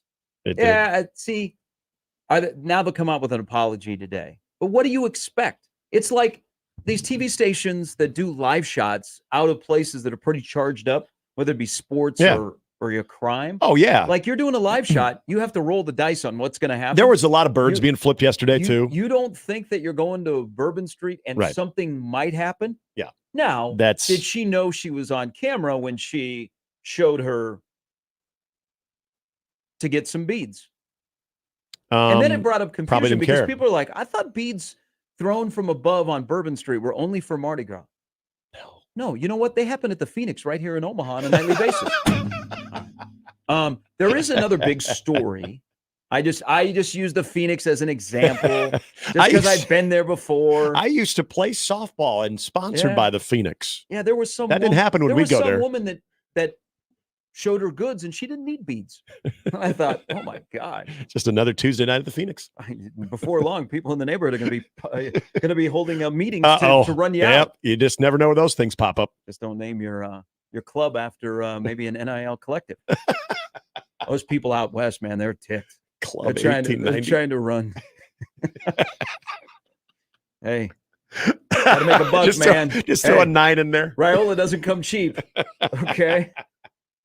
We had to get some cash fast. You're 5 or 10 or 100 you throw on the stage. That's going to take care of our quarterback. Welcome to Club. We got an NIL collective strip club. Can you imagine Davison? I can. I'd like to welcome you all. We think outside the box with our collectives here in Nebraska. Okay. Yeah. So you got to keep up. I don't know how I would do with that in my neighborhood, but those people out west are just ticked off. It's very sad because I was there. Mark Kranick and myself were actually at Jimmy John's at the start. Ran him out down here on 72nd. Yeah. We were at Two Fine Irishmen when it first opened, and now to learn what it's become, it's just sad. It's just really sad. I was kidding to Chad's response to the email about the woman that he sent it. Yeah. Okay. Bellevue West Joey. And now a couple other people have the screenshot that are sending it to me. The best part of this is, once you've seen one, you've seen them all, correct? Yeah, no. Yeah, okay, fine. The look on the woman's face that is to our left, she's like, oh my God. Welcome to you're in Orleans. But she's like, oh my God, put those away. Or put that away. This is God's country here. Oh, it is a warm night on Bourbon Street. Oh, what if Keith was on the call? Now, I know he didn't usually do that. Oh, Nelly. Yes, exactly. Oh, Nelly. You might have saw old Keith Jackson blush a little bit. Oh, Bob Greasy, you know her, don't you? Oh, rumbling, tumbling, and stumbling out of the bar on Bourbon Street. Question is, what if Brent had been in the booth? No. We've retired that one. Yeah. The new one Whoa. is the Minnesota quarterback that had to come back to play in their bowl game, and the NIL paid for him to play. And all you know is that his fiance was shown 4,000 times during a meaningless bowl game the day after Christmas. That at one time we had Nebraska. Because she was easy on the eyes. ESPN will show. So Cole she was the new Kramer's Catherine Webb. wedding. Hope so. Well, now they're Did invested. you watch the game? No, I saw the we watched aftermath of this. Yes. I don't know if you guys know that story. I mean, the ESPN only told it once or twice before kickoff. Yeah, the aftermath. I was reading about this. Like, okay. So there It'll we be go one again. of those BTN specials. In a excuse me, in a very we'll just call it not very exciting type. Well, this is what bowl games are right now. You got to cling to those stories, especially if it involves someone that's easy on the My eyes. mailbox now is just littered with what? This lady. Okay. This doesn't apply to the number, though, right? No. I'm starting to. Starting over. Yeah. Yeah. Okay. Wait. So it does. By the way, it does. Just like Miami people don't like everything in Miami is not on South Beach. Yeah. Like where the Dolphins play and where the Canes play is in Miami Gardens. Where the Heat play is downtown. It's not on South Beach, but everything is South Beach, and it triggers me people in Miami. Just like in New Orleans, who they like Bourbon Street, but they like to tell you that there is more to New Orleans than Bourbon Street. But that's where you go. Yeah. And last night, ESPN went there, and they got what they deserved. Just the fact that they just went right by it. They just came back and. Yep. Big story yesterday that happened actually during the college football playoff that surrounds Nebraska volleyball. Taylor Landfair, who 2 years ago was the Big Ten Player of the Year. She was first team All Big Ten this last year, but she wasn't as good, and now we kind of know why. She hung around when they made a coaching change at Minnesota. It didn't necessarily work out. She's a fantastic outside hitter. She announced last night, with up to 2 years of eligibility left, that she is transferring from Minnesota to Nebraska. So just like Merritt Beeson last year, about this time, Nebraska volleyball gets a transfer. She'll be here in January. And people in Texas lose their mind. They're like, there's your coach. You know what? I don't care how you build your roster. There's only a certain amount of teams in every sport that have a legitimate chance, and it's real, to win a national championship. Yeah. I don't care how you build your roster. If you feel like your roster building is going to help you win a national championship, go for it. Okay? I'm not on roster police. So however Texas builds their roster, that's how they like doing it. And they have the ability to do it. Nebraska has the ability to attract high-level transfers. Yeah. And they have one high-level transfer, it seems, every year, and the rest they supplement with high school players because they can. They can, get the top class. But it's kind of interesting about her addition. First of all, I don't understand the full. Nebraska volleyball is really secretive about scholarships. You could say that. Like they're just like Matt Rule, they're in a little bit of a crunch. So there's got to be more coming. Don't you have to be in the portal today? It doesn't matter today, when you say yes, right? But today is when you get in the portal. Yeah, you've just got to be in there by. Again, if we're talking about Nebraska, 22nd is the start of the semester, but the 2nd is the final day to actually have your name in the portal. So I'm going to go all Karch Karai on you. Yeah, it was. Right. You could see that Nebraska doesn't have a lot of 6 rotation players. They have now a battle for a spot where you have 3 rotations. Okay, so you have multiple players in a group that she just joined. I got to imagine that there is another defection coming from Nebraska. Probably. Like what happens with Allie Batenhorst? I think happens there. Well, if they're stacked at outside hitter, but there's got to be you add one, there's got to be another subtraction coming. It's just past history. And I know that there's a little bit of the okay, you heard what John Cook said after the national championship game as far as transfers, and yet you get one. But if you think about 2 players that really stood out, and there's a lot for Nebraska. I'm not trying to just zero in on 2, but think about in some real big matches. When we think about Merritt Beeson, who was huge in a lot of big matches for Nebraska, but also Harper Murray. So there's your freshman that you recruited, that you're going to develop and continue to see her get better. And Merritt Beeson, who you're able to get from Florida, comes over, fits in very well with the team, and is a major factor. Makes me think of some of the great college football powerhouses that don't necessarily need to go all transfer portal like in Alabama, but you can find if you need 1 or 2 you have that type of program that you can bring someone in and you have the culture where they can fit in. They are going to be effective. You don't have to worry about them being an odd fit. And you're going to have an impact type player. It's not that they're going to make their roster strictly up of transfer portal I don't players. care how you build your roster. If you have a legitimate chance to win the national championship and you're comfortable, do what you got to do. Absolutely. Okay? Yeah. At the end of the day, it's on you if that roster all of a sudden has no chemistry and it completely falls apart. Right. But if you're comfortable in your culture and building your roster and teaching and the people you have around that you can take plenty of transfers and they're going to seamlessly fit right in, go for it, especially if you have the means to do it. Right. I'm not on roster police. Nebraska is always going to get one transfer. Some are bigger than others. But they live because they can with their high school recruiting because they're really, really good. Yes. I mean, Texas builds it and they're successful. They've won national championships. Okay, that's fine. That's the way they can do it. And Texas has the means to do it. Nebraska could do the same thing. Yes. Nebraska and football could do the same thing. They just choose to go a different way. And that's fine. You have to live with the end results. And if your results are winning national championships, why change? Well, why change? And that's where So there you go, Texas people. You've taken 2 big L's today on this show.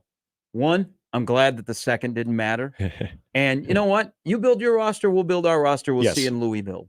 But the one thing that people, mainly hear Texas very often. fans, would say is, well, you heard what your head coach said about transfers. He didn't say building the entire. How is having one player per year, like one significant impact player out of the transfer portal, building your roster via the transfer portal? That's not.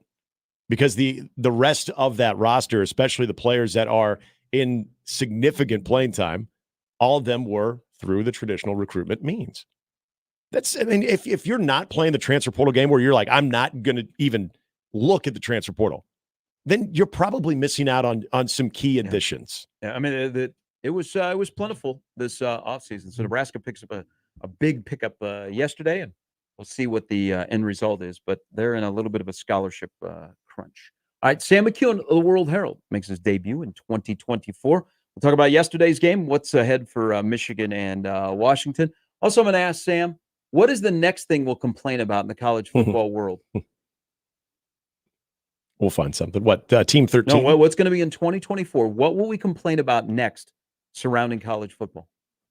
NIL. Why not? We're already complaining about that. Oh, that's true. New. Give me something new. Jeez. Yeah, there's something will come up. So Sammy Mack joins us next. A little bit later, Brian Christopherson and Andy Kendi joins us on this Tuesday. Welcome back, everybody. Glad to see all of you here on 1620 The Zone. Gary Sharp, Nick Handley, and Jimmy Chavez. Mornings with Sharp and Handley. Weekdays 6 to 10. On 1620 The Zone and 1620thezone.com. Previously on The Crossover. I want to hear the thank you at the end of it, too. No, thank you. No, thank you. When you order a Big Mac at McDonald's. No, thank you. Thank you, caller Connor. Good job, Connor. No, thank you. Maybe it was Connor Stallion. No. It could have been. Mornings with Sharp and Handley. The Connor Happer Show. Unsportsmanlike conduct. 6A to 6P. 1620. The Zone. Your Omaha area forecast from the Godfather's Pizza Weather Center and KETV Newswatch 7 on 1620 The Zone. A bit more mild on Tuesday. Expect partly sunny skies with a west to northwest breeze, gusts around 10 to 15 miles per hour most of the day. Highs in the upper 30s. I'm meteorologist Sean Everson from KETV Newswatch 7. Visit KuglerVision.com today and check out their special New Year's savings. It's KuglerVision.com. 1620 The Zone. Traffic. From the Zoom Drain Time-Saving Traffic Center. No accidents or slow-moving traffic quite yet on this Tuesday morning as we just passed the 7 o'clock hour. Just look out for those long-term construction projects, and included in that is the newly closed westbound center between 114th and 117th Streets. They're going to be repairing that water main break for the next few weeks. Stay safe, wear those seatbelts. I'm Peter Krenzer.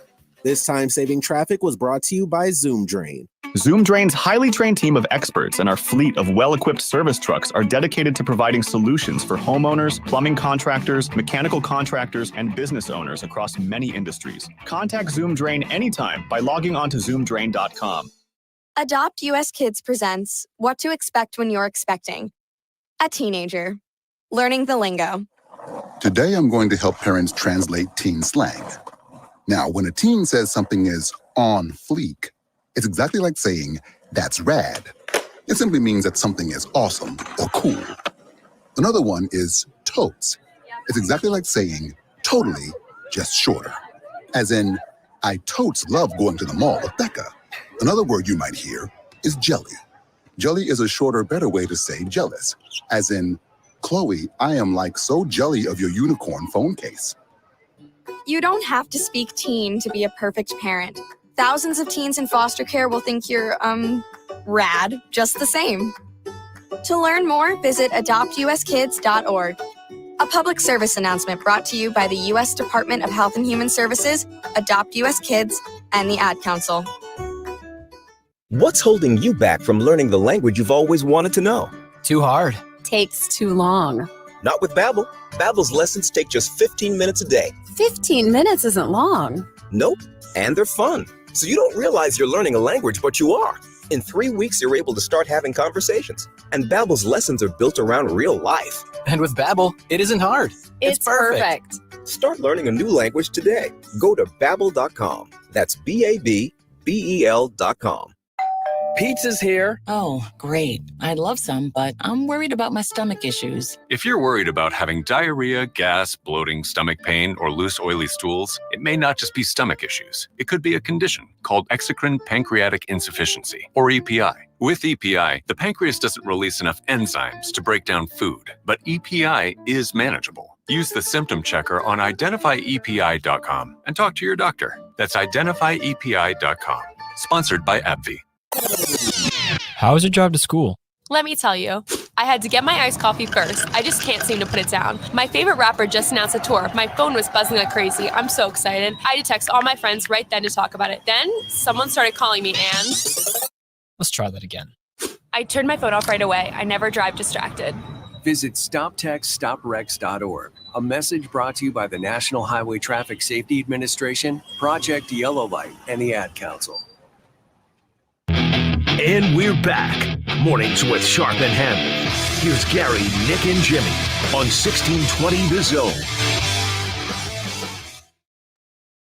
All right, we'll try and get hooked up with Sam McEwen. So we are back. Some of us have been off for a couple of weeks. The entire station has been off for a week. There is a lot of people aren't working today, so they also get the second off. Yep. Because the first is recognized by their company. So, and then you get the... What's going on with our company? We could have had an extra day off. I know. Feel like a 3-day week to ease back into the new year and then full bore next week. That's the way to go. I'd be so screwed up. Hey, man, I was not going to bed till like 12:30, 1 o'clock. I was in 3 different time zones. Oh, yeah. Yeah. Your boy about 11 o'clock, he's going to be shutting it down. After I go home and watch The View. Just kidding. I'm going to be shutting her down. All right. We welcome in Sam McEwen to kick off the new year. Happy New Year, Sam. Happy New Year to you guys. How you doing? Good. As we all did, watch the 2 playoff games last night. So we get the new Big Ten matchup with Michigan and Washington. You've watched this team a lot. We saw them in person at the end of September. We have followed along the drama that has gone in Ann Arbor. When you watch Michigan play, and they're extremely talented on both sides of the ball, but what does it say about Michigan, Sam, when they appear to have such a great connection with their head coach? Of all of the outside noise, they are so loyal to Harbaugh, and they have such a connection. What does that say about where Michigan football is right now on the cusp of winning a national championship? I'll say this much. I think he's built a staff that's cohesive. It's got a lot of young coaches.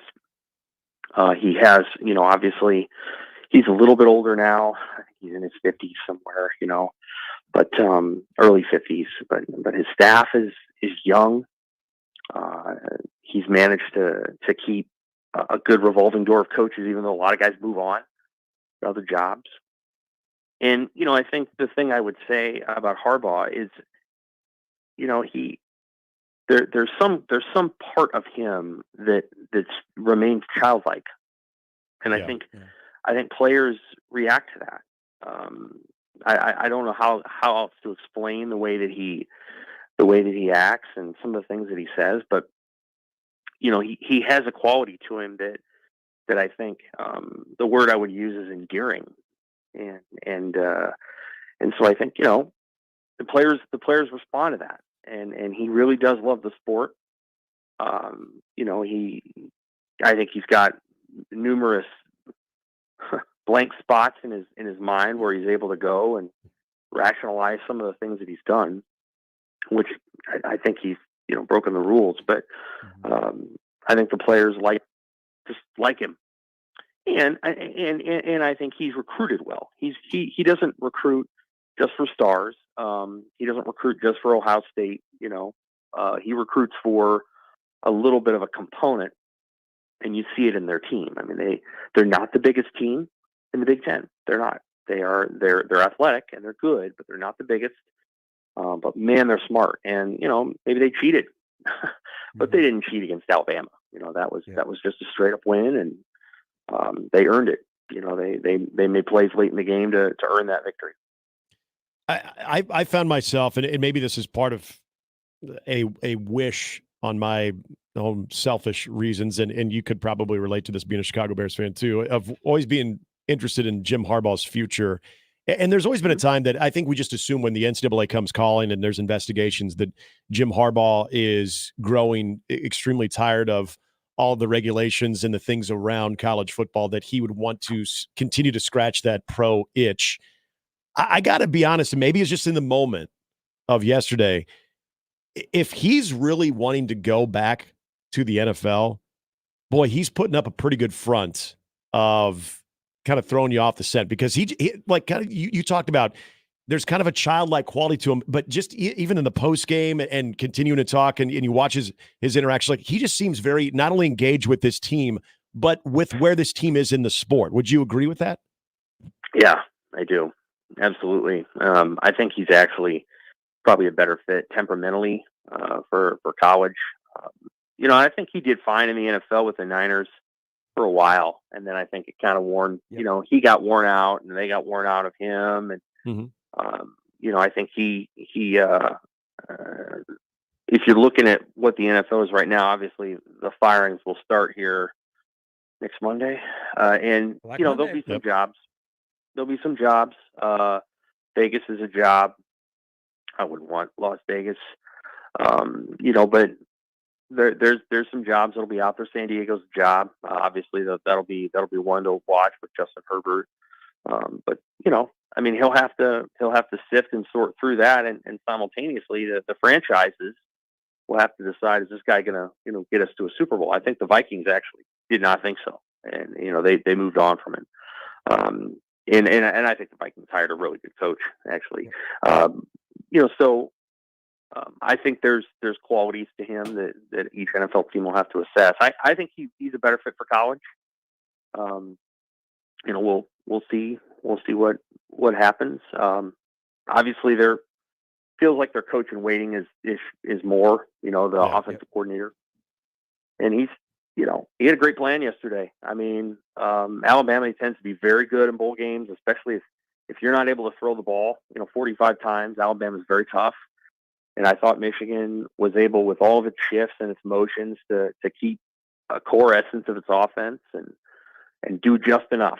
It was almost not enough. Their second half wasn't great, but Michigan was able to kind of keep who they are and still move the ball against Alabama. And I thought that was impressive. Yep. So, and they'll score many more points against Washington for sure. So, I think more is still coaching waiting. Go ahead. I want to go back to, you brought up timeline of the NFL, and Black Monday is coming. And this time next Tuesday, we could be talking about the end of the Bill Belichick era in New England.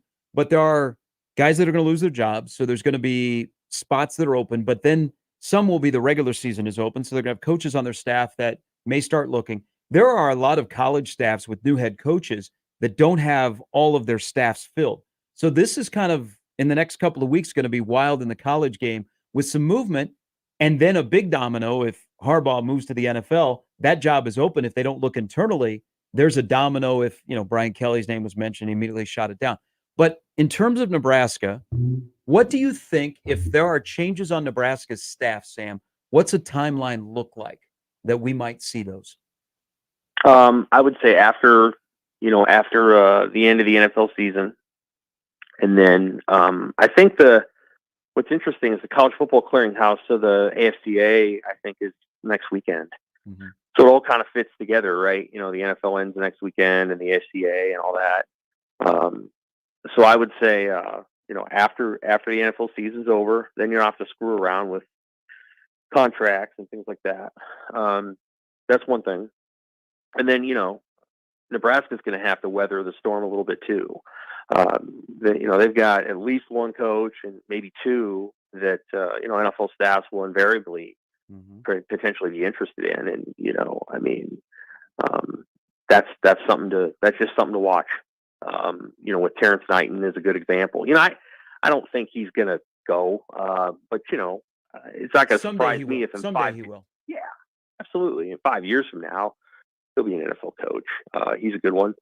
And they got a guy, I can't remember exactly his name, but the guy that they brought over from Syracuse that Tony White brought to good coach. And he kind of works with the defensive line. So, they'll have to weather that a little bit. And if they want a quarterback coach, that'll probably be the time to make the move. And I think Rule's probably back on the, obviously they're doing work from wherever they're at. But I think Rule was out probably between, probably got back after Christmas. So, they'll get rolling again here today, and we may get another transfer portal, entry or something like that. So, I think they're ready to roll with their plan. And we mentioned today being the deadline of having to enter into the transfer portal. With where Nebraska's numbers are, I know Randolph Kapai was the most recent one, but a guy that, really didn't see any action. We've talked about this before, but Sam, is it in your opinion, is it the culture that this coaching staff has built that has kept that number of entries pretty low in your opinion? Or do you think, is this an NIL thing? Is there kind of a lot that goes into this? And were you surprised as far as where the number is, as far as entries from the Nebraska roster? Yes. So a little surprised. I thought there'd be a couple more. I think it's the coaching staff. I think it's that Nebraska treats its athletes really well. And they give them, just a whole life component that not every university is able to do. So you go in there and you talk to Dennis LeBlanc and Keith Zimmer and some of their student supports people. And I'll tell you what, it's appealing. They start talking to you and you start hearing it and you're like, you know what? If I don't make it in the pros, people are going to set me up. They got a plan for me, when I'm 30 years old and I'm not in the NFL or the NBA. So it sounds good. And, I'm sure it had something to do with landing the number one transfer in volleyball last night. Yep. I'm sure it had a lot to do with it. She could go anywhere. And I think she's coming to Nebraska in part because they'll set you up. Okay? Yeah. You're going to get a master's degree and all that stuff and play in front of all those fans. And so I think football players feel that too. They're just like, yeah, it's a good place to be.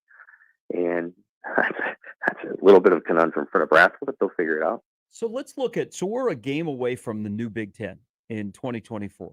And you've got some really good coaches that are coming. You've got some teams that are not typical West Coast, because I think Washington and Oregon are more physical than people give them credit for. But watching Wisconsin, watching Michigan, heck, watching Oregon yesterday, knowing what's already here, in the new Big Ten, the most important position group will be what to have success? I don't think it changes too much. I think playing quarterback still matters. The two teams with the better quarterbacks won yesterday. And I think it still matters that your receivers get open. And I think it still matters that you can get after the quarterback, And so, you look at the NFL and you look at the positions that probably pay the most, quarterback, pass rusher, it's offensive tackle, and it's receiver. And I don't know that that's a ton different in college football. I think having really good linebackers is great, and you need them, because some of the teams in the Big Ten are going to try to run the football and do those things. And so I still think all those things matter. I think in college, the position of center is underrated. I think you have to have a really good center. Are you Nick Saban? It matters. Oh. It hurt. Yeah, it certainly hurt Alabama yesterday. I think the reason it matters is because, not everybody is 29 years old on the offensive line, and they haven't all been NFL veterans for 6 years. And so your center is sort of the captain of the offensive line and, helps you identify things. So being good at center helps, and Nebraska will be good at center next year. And you'll notice we never talked about Ben Scott this year. Nope. He wasn't an all-conference guy, but he never screwed up. And it's just such a luxury to have a player like that. So, I think all those things still matter. Being good on the defensive line matters. I think Nebraska's okay in a lot of those positions. Quarterback's the one. And, Dylan Raiola is Raiola, however you like to pronounce the last name, is the guy, and can he get good early? That's a huge, huge question. We don't have much of a positive track record for true freshmen in recent years, but you just never know. The kid at Tennessee looked pretty good yesterday. Avery Johnson looked pretty good at K-State. Yeah, and Avery Johnson, yeah. In both cases, they had guys that were seniors starting in front of them. And, they didn't have to go out there on the first snap of the game in early September and lead the team. They had Will Howard and Joe Milton. And so I think there's evidence that it's helpful to have an old guy that goes out there first.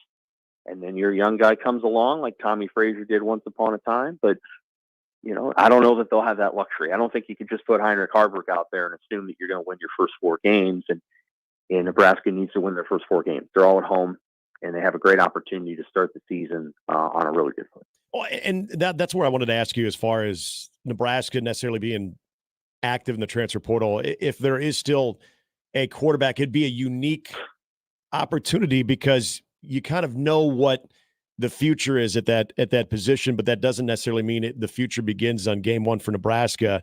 Nebraska trying to sell a transfer quarterback that could be sort of a bridge guy. Does this, again, come back to what you said earlier about how well Nebraska takes care of its student athletes and that it could maybe be an easier sell than maybe some other programs if you're still looking for that type of guy?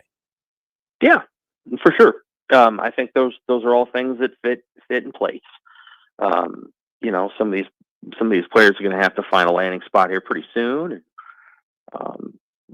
I think that all works. If they're able to, if they're good to go with it and they feel good about it. I just don't. Obviously, Kyle McCord didn't want to do that, and so you have to find somebody that's below that to come here, and I don't know who's going to be willing to do that. So that could take some time. We'll see. Hey, one more before we get you out of here. And I was going to ask you about what's the next thing we'll complain about as college football fans, but we have 33 Saturdays to do that. What do you think after watching a bowl season, which is not like the bowl season that we all grew up with where every game mattered, and if you lost, you were like bummed out like you were in the regular season. What do you think us hardcore, not the casual that they're trying to appeal to, but us hardcore college football fans, Sam, what do you think that we want in the bowl season / playoff moving forward? Well, we'll see some of it next year. I think once you have the expanded playoff, people will put a lot of energy into those games. And, beyond that, those 12 teams won't have any opt-outs. Some of them will be eliminated by early December. So beyond that, I think what you would love to see is, bowl games that feature, name teams, playing fun games. I thought Wisconsin and LSU played a perfectly fun game yesterday, and they didn't need Jaden Daniels and Braylon Allen to play it. So It kind of sucked that those guys weren't playing, but at the same time, it was probably a more competitive and evenly matched game that Jaden Daniels wasn't in it. So, I'm a hardcore guy. I'll watch football. I'll watch that stuff no matter, who the rosters are. Obviously, you want to avoid Georgia, Florida State, and you want to avoid, something like that. Feel for Florida State. I think it's too bad that their coach wasn't able to keep more of those guys in that game, but that's the way it goes. I will say this. I love Group of 5 football. I love the Mountain West, I should say. I don't love all the Group of 5 teams. The quality of football there, if you look at the teams that were not only Liberty, but SMU and Tulane and some of these teams, that I think the caliber of football there needs to get past this COVID year and it'll start to go back up again, because the teams weren't very good this year. And once they got in the bowl season, they were overmatched and none of them really should be ranked at the end of the year. I hope none of them are.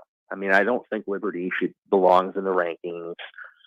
James Madison doesn't, so we'll see what happens. But a lot of those teams, just once they got to the bowl season, weren't ready to go. So I would love to see the quality of football continue to stay high there. It wasn't real high this year. Some of those teams are getting kicked over by the Power 5 teams with the transfer portal. So we'll see what happens going forward. Yeah. Sam, as always, we appreciate it. Happy New Year to you and your family. Happy New Year. That's Sam McKinley, World Herald. There's the balance of college football right now. Are they appealing to the casual fan, or are they going to appeal to the hardcore fan? I think the sport of the game is played with the athletes is really, really good. Yeah. I think the business of college football is broken. Is it dead? No, but it's broken and it needs to be fixed. The business side, the actual game, how it's played, is still great, but they have to be able to meld the way it's played and the way it's addressed and managed, or we're going to be in trouble. We might have to take a step back in the postseason to take a step forward. But if bowls die, let them die. I mean, why we've changed so much in the sport? It's okay not to cling to it. Do we need 43 bowls? No, we do not. We love watching football. Yes, we're going to watch football because we're hardcore. But do we need 43 bowls? And do we need all these conference tie-ins?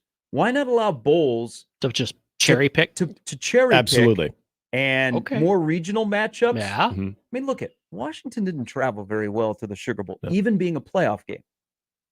I mean, fans didn't travel to the Fiesta Bowl yesterday.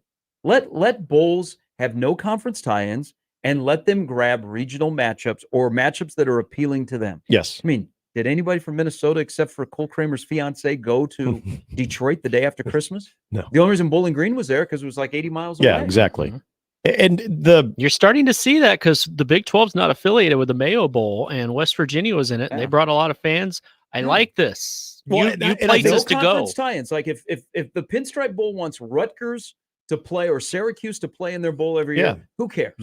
Absolutely. And think about, I'll use Nebraska Bernie, you're lying. As an example here. Bernie says you watched all 43 games. No, you didn't. Yeah. All 4 quarters of all 43 even games? the Arizona Bowl, because that was a rough The only broadcast. bowl game that I watched from start to finish were the 2 yesterday. I agree. I think I may have viewed for at least 5 minutes every bowl game, but there are only 2 that I watched from start to finish. Yeah, I was the same way yesterday for sure, start to finish. But the worst fear for the new postseason outside of the college football playoff was what happened with Georgia and Florida State. Well, when you have 25 scholarship opt-outs. Hey, no. Don't not lump Georgia into Florida State, my friend. No. I'm saying Georgia took that game seriously. They did. That's what I'm saying. But they're good enough. They could have all those opt-outs and they don't miss a beat. Right. Florida State and Ohio State disrespected the bowl game they were playing it, and the people that are volunteers that put that bowl game on. You know what? What point did you prove by? First of all, Ohio State not even really paying attention. They have reports that staff members didn't even show up during the week. Right. What are you, Nebraska of old? Okay. And then you have Florida State, who completely disrespected the Orange Bowl. We used to love the Orange Bowl, right? Yes. Around here, the Orange Bowl is very, very special. Ralphie loved it. What the hell was that? Yeah, that's disrespecting the bowl. Doesn't change what I think about Florida State's season. But what did you prove? Right. What did you prove by a pathetic performance? You didn't respect the bowl. And that's where we're at. Is College football programs don't respect absolutely the bowls they're playing in. And how do you, and I think that's the perfect way to describe that, because to me that was the worst. That was the worst fear coming true. Is you have a team that is just on the outside of the national championship conversation because of a major injury to their quarterback, and you had this 2-week, maybe even more, long campaign about Florida State getting screwed. Well, then do something about it in the bowl game. Take that serious. Like I bring up Central Florida. They feel like, hey, we're just as good as those teams. So, we're going to go out and prove it. And I get it. That's a group of 5 as opposed to a power 5. But I would have rather seen Georgia play yesterday than Florida State. Everybody's saying, this proves that Florida.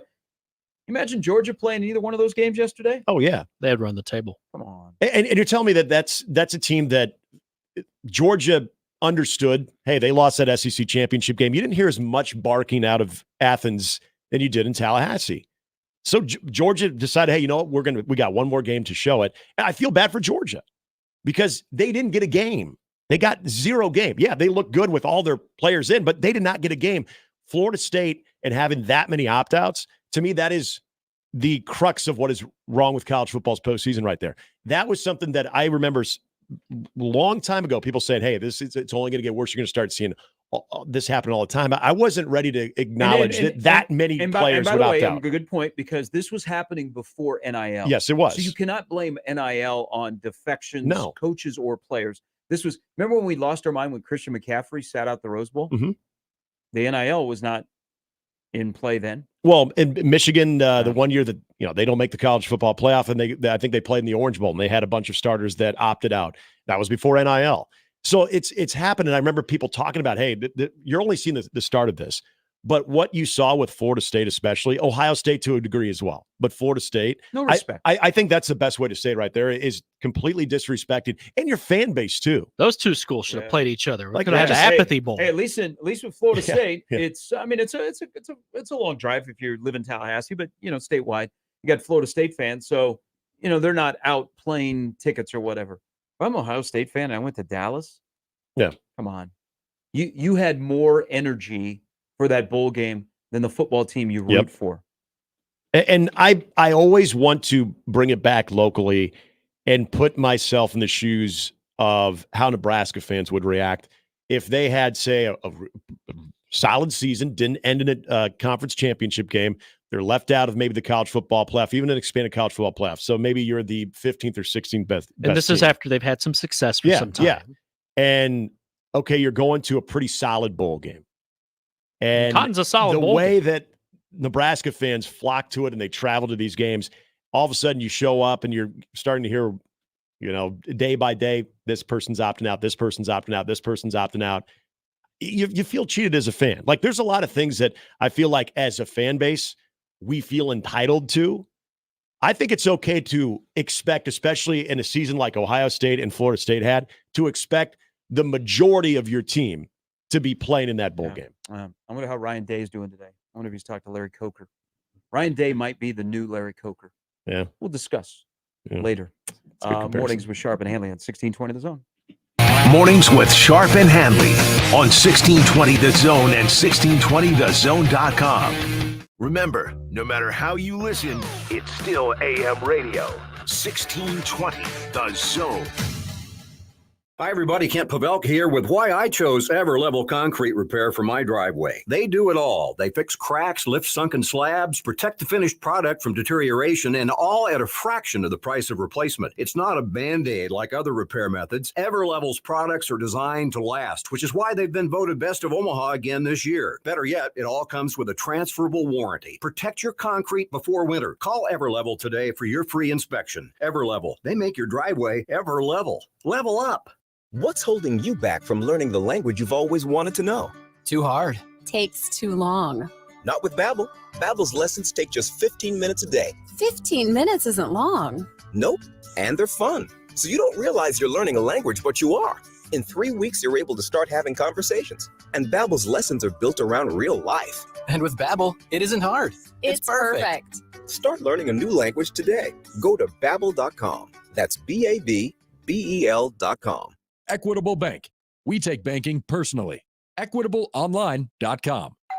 Pizza's here. Oh, great. I'd love some, but I'm worried about my stomach issues. If you're worried about having diarrhea, gas, bloating, stomach pain, or loose, oily stools, it may not just be stomach issues. It could be a condition called exocrine pancreatic insufficiency, or EPI. With EPI, the pancreas doesn't release enough enzymes to break down food, but EPI is manageable. Use the symptom checker on identifyepi.com and talk to your doctor. That's identifyepi.com.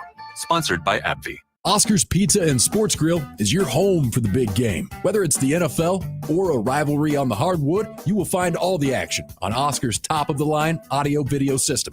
With 40 TV dual projector, look better. Pair that with their award-winning char-buffed wings and $7.99 Monday through Friday lunch specials. Oscar's Pizza and Sports Grill has everything you need. 173rd and West Center Road, and for takeout at 162nd and Maple.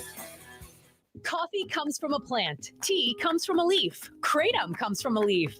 May seem new, but it is an all-natural product that has helped people for centuries alleviate discomfort, anxiety, and so much more. At 42 Degrees, we carry the largest selection, highest quality Kratom, so that you can receive all the benefits of Kratom. At 42 Degrees, we care about your health, so ask for our Kratom at any of our multiple locations. For hours and locations, go to 42degrees.com. Buy your mom's house.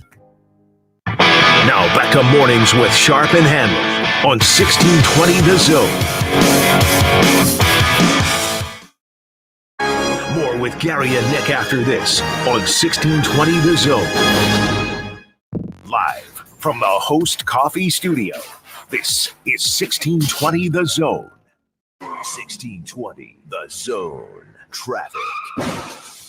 From the Zoom Drain Time-Saving Traffic Center. Accident reported here on the 7 o'clock hour at North 78th and Military Avenue, just east of Fort. This is a crash with injuries, and there's some property damage that will be taking some time to get cleared. And just as a reminder, if you're traveling westbound on Center on your commute this morning, closed between 114th and 117th streets for the next few weeks. Stay safe and wear those seatbelts, everybody. I'm Peter Krenzer. This time-saving traffic was brought to you by the Nebraska Lottery. The Nebraska Lottery hopes you have yourself a classic little Christmas by entering non-winning holiday classic scratch tickets for a chance to win $1,000, $5,000, $10,000, or $20,000. Top prize odds vary by game. Promotion ends January 3rd, 2024. There's, there to be, beginning. There's help as they're, being there. This is Nikki Haley. Look, I'll just say it. Biden's too old, and Congress is the most exclusive nursing home in America. Washington keeps failing because politicians from yesterday can't lead us into tomorrow.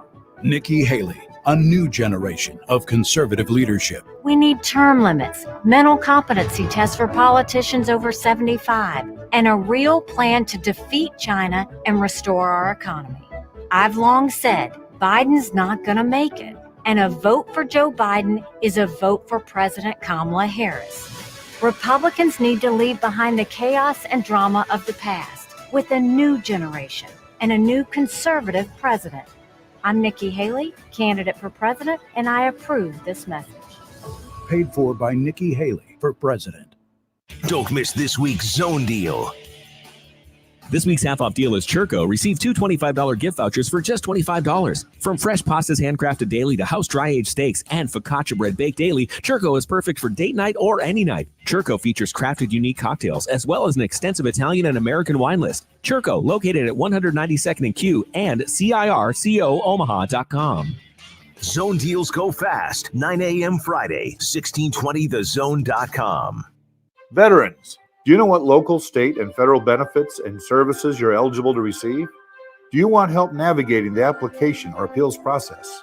Speak to your county veteran service officer or the Nebraska Department of Veterans Affairs State Service Office to see what's available to you and your family. You've served our country, now let us serve you. Visit veterans.nebraska.gov today. Sponsored by the Nebraska Department of Veterans Affairs, aired with the Nebraska Broadcasters Association and this station. We're going abroad for the first time in years, to Spain. So we started using Babbel. And started learning Spanish fast. With Babbel, you can start having conversations in another language in just 3 weeks. ¿Cómo te llamas? ¿Cómo te llamas? When you learn a language, you want to actually use it. Babbel is designed with that goal in mind. In just 3 weeks, we're starting to have conversations in Spanish. Gracias, Babbel. Babbel, language for life. Start learning a new language today at Babbel.com. That's BABBEL.com. The Zone Hotline is powered by 42 Degrees, The Source, by your mom's house. Now back to mornings with Sharp and Handley on 1620 The Zone.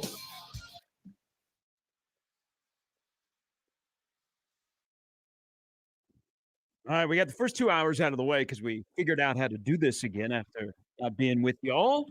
I'm glad you talked about trying to catch up on some Z's today because, it was a late night last night.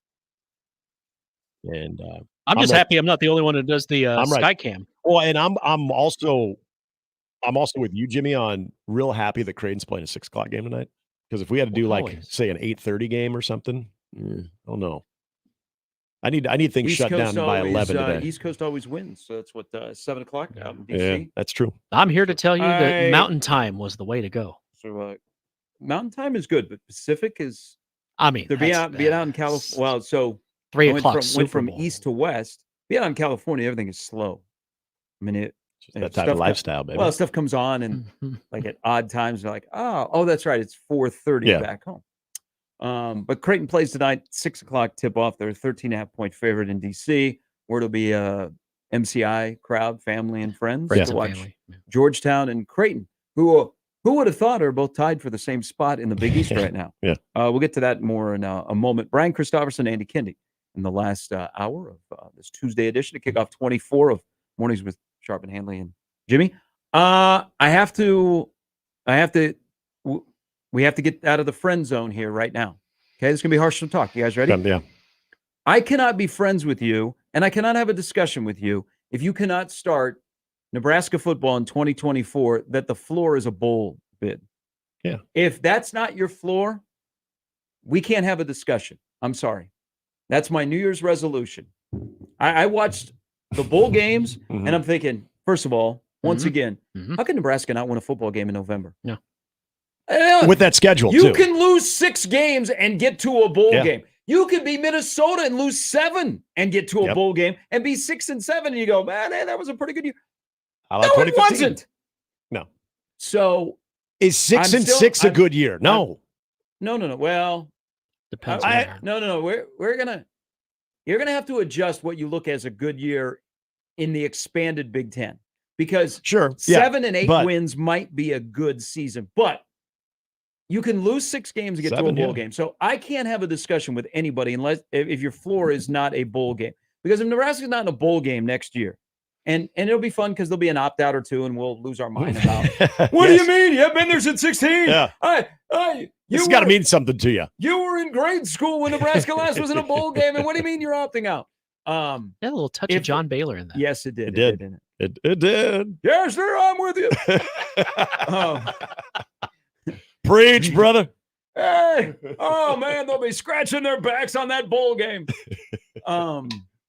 This is so. If Nebraska's not a bowl game this time next year, or we haven't discussed a bowl game, is you're going to be like, what went wrong? Yeah. Because all I ask on January 2nd, 2024, that Iowa game wasn't very far ago. And I still can't believe how Nebraska lost to that Iowa team. Last points they scored. The last time Iowa scored was the game-winning field goal. Yeah, the field goal. And since then, they've been shut out. They didn't score again, and they were on brand yesterday to get shut out in Brian Ferentz's last game as the coordinator. Yeah. Does he really have to leave? Is the Nebraska football roster, now that you've sifted through the 20-plus that committed, the guys that are no longer here, a running back and a wide receiver that might be on their way, is Nebraska's football roster better on January 2nd than it was on November 25th of 2023? Yeah, I believe it is. Boom. Then your floor is a bowl game. Let's continue on with the discussion today. I can't believe it wouldn't be. No, I want to say this, though, as far as 6 wins versus 7 wins. I can't. I'm with you. It's you're going to be doing a show at 5 a.m. if you're going to fight me here and say, it's your number. No. Get out of here. No, not at all. Learn the game, my friend. The floor I'm 100% with you. The floor being at least a bowl game and not lava. But no. This is the but because you said 6 wins in the new Big Ten could actually be considered a good season for some. I'm still saying, and I get with what the SEC looks like now, the Big Ten looks like now, with expansion. Yeah, you have a lot more heavy hitters that you got to deal with. Here. No. I'm not. No, I'm not at all. Take the 5 a.m. slot. This goes back to the conversation we have about bowl games and too many bowl games. I've said this many, many years before. The reason I'm not a huge fan of the huge amount of bowl games is because we are trying to reward a mediocre season as postseason worthy. Watch your tongue about the Gasparilla Bowl. I think 7 wins is a good season. 6 wins. I'm not saying it's a good season. I'm not into the number. I'm just into telling you that it's a bowl game. Bowl game. Yeah, I'm just getting into the number. 7 to me is a good season. 6 is average. I think when we get into the expanded college football playoff, okay, the expanded, and when I say floor, by the way, I'm saying bare minimum. Yes, right. 100%. Okay, all right, we got plenty. We got 33 Saturdays before Nebraska plays again. We got a lot of time to talk about pace. Is the playoff will change how we perceive a good season.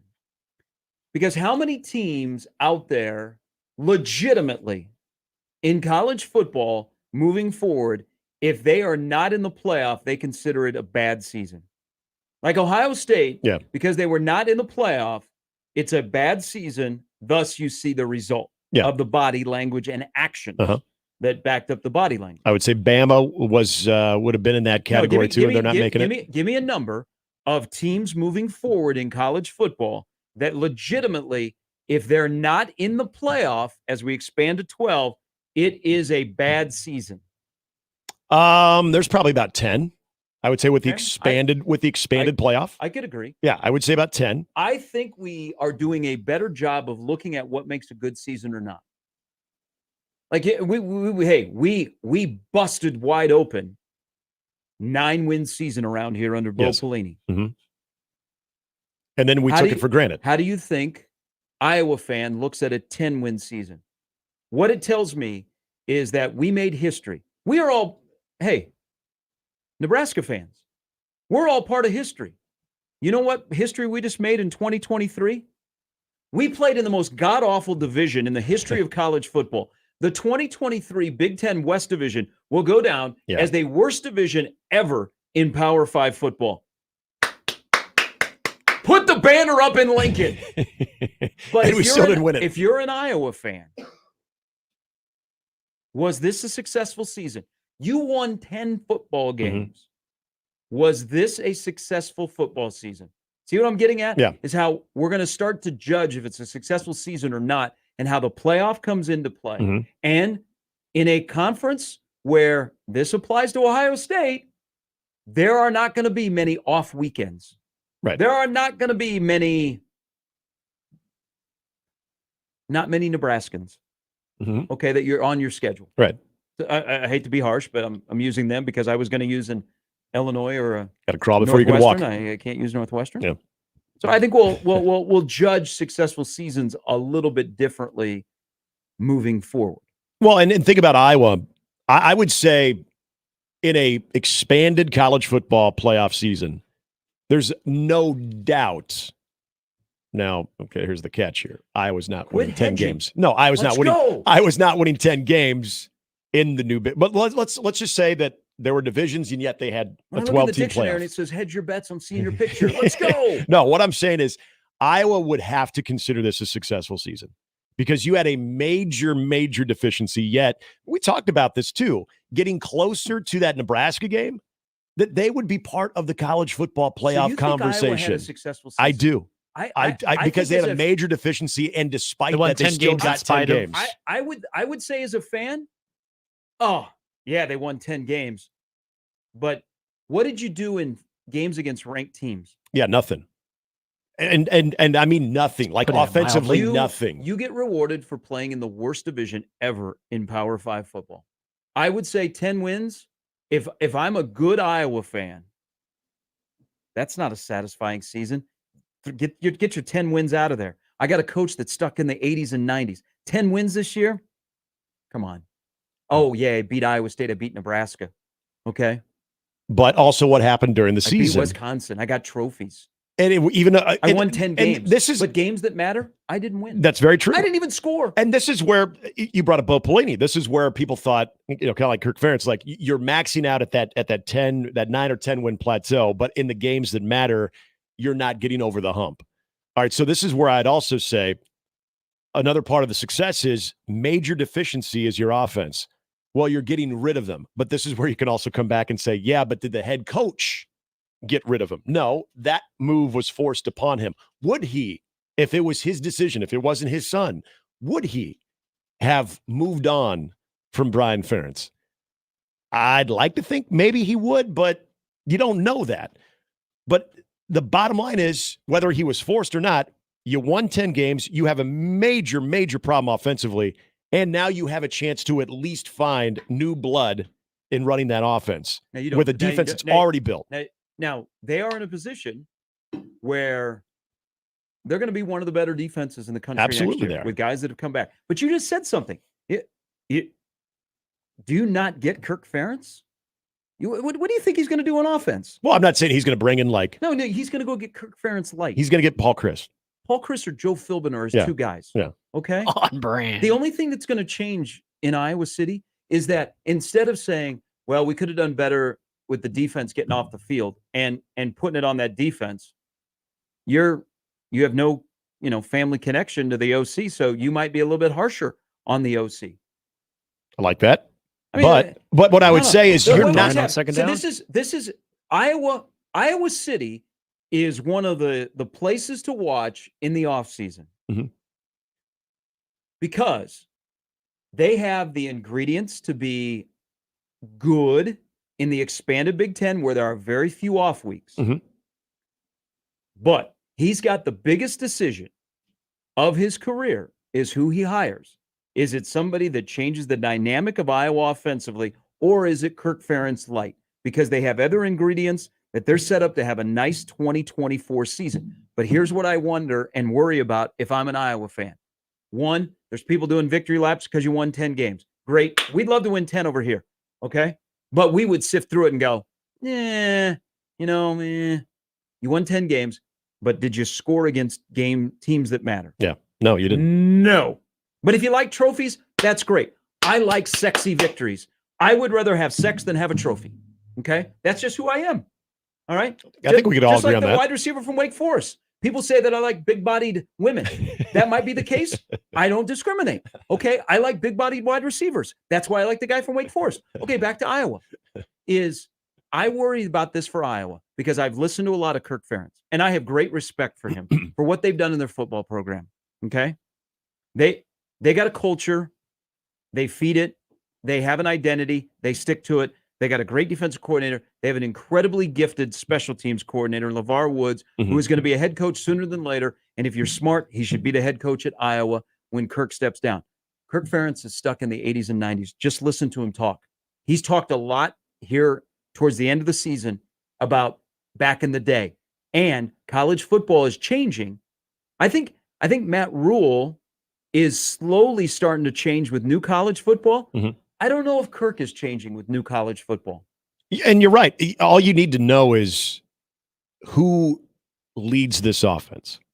And I still even think, whether we're talking about Joe Philbin or we're talking about a Paul Chryst, that even igniting some type of new blood in that offense to where you could get just a 10% better than what you did offensively, given how good you are in the other two phases, to me, even with an expanded Big Ten, that could go a long way for Iowa. Not necessarily even, being in the top tier of the Big Ten, because I don't think that that's where they're going to be consistently. I don't think there's a lot of teams in the Big Ten West that are going to be there consistently. Might have that year or two. But I just think about how good that defense and special teams was, how truly bad that offense was. They didn't score a touchdown in the last 163 minutes. Yeah. There are a lot of teams and they got beat up yesterday. They got hammered. And the defense finally cratered too, which you can only do so much. I mean, you're throwing red zone picks. I mean, come on. But there are a lot of programs that I would think if they had an offense that was that bad would be nowhere close to 10. Nowhere close to 7 wins. So I don't necessarily think Iowa has to make this great evolution offensively to all of a sudden be able to maintain a level of 8 or 9 and the occasional 10-win season. If they're able to get just a little bit better offensively and they can maintain what they're doing with Phil Parker defensively, LeVar Wood special teams, to me, that's a big improvement. All right, only team in the Big West that honestly could look in the mirror, their fan base, and say, man, we had a really good season. One, and they don't have a lot of fans. Northwestern, yeah. I just don't know. I don't know. And Northwestern's not a team that you think during that transition is all of a sudden going to be right there. Well, there we go.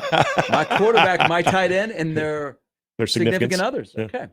I don't know. That I may be off. I mean, Iowa JD may be going, man, hey, we won 10. That's great. I got my double-figure wins. I love it. Love it. Love it. Love it. Love it. Love it. Love it. We went 10-4. I love it. I don't know. It'd be tough for me to say that is a successful season. I cannot look at a 10-win season with a horrible phase of offense and say that was unsuccessful. The offense was extremely unsuccessful. No, I would be. You know what I would do? I would be upset. I would be triggered. And that's understandable. Be triggered because think about if the offense, like I just said, was just a little bit better, where this team would have been this year. I mean, you scored 216, you gave up 207.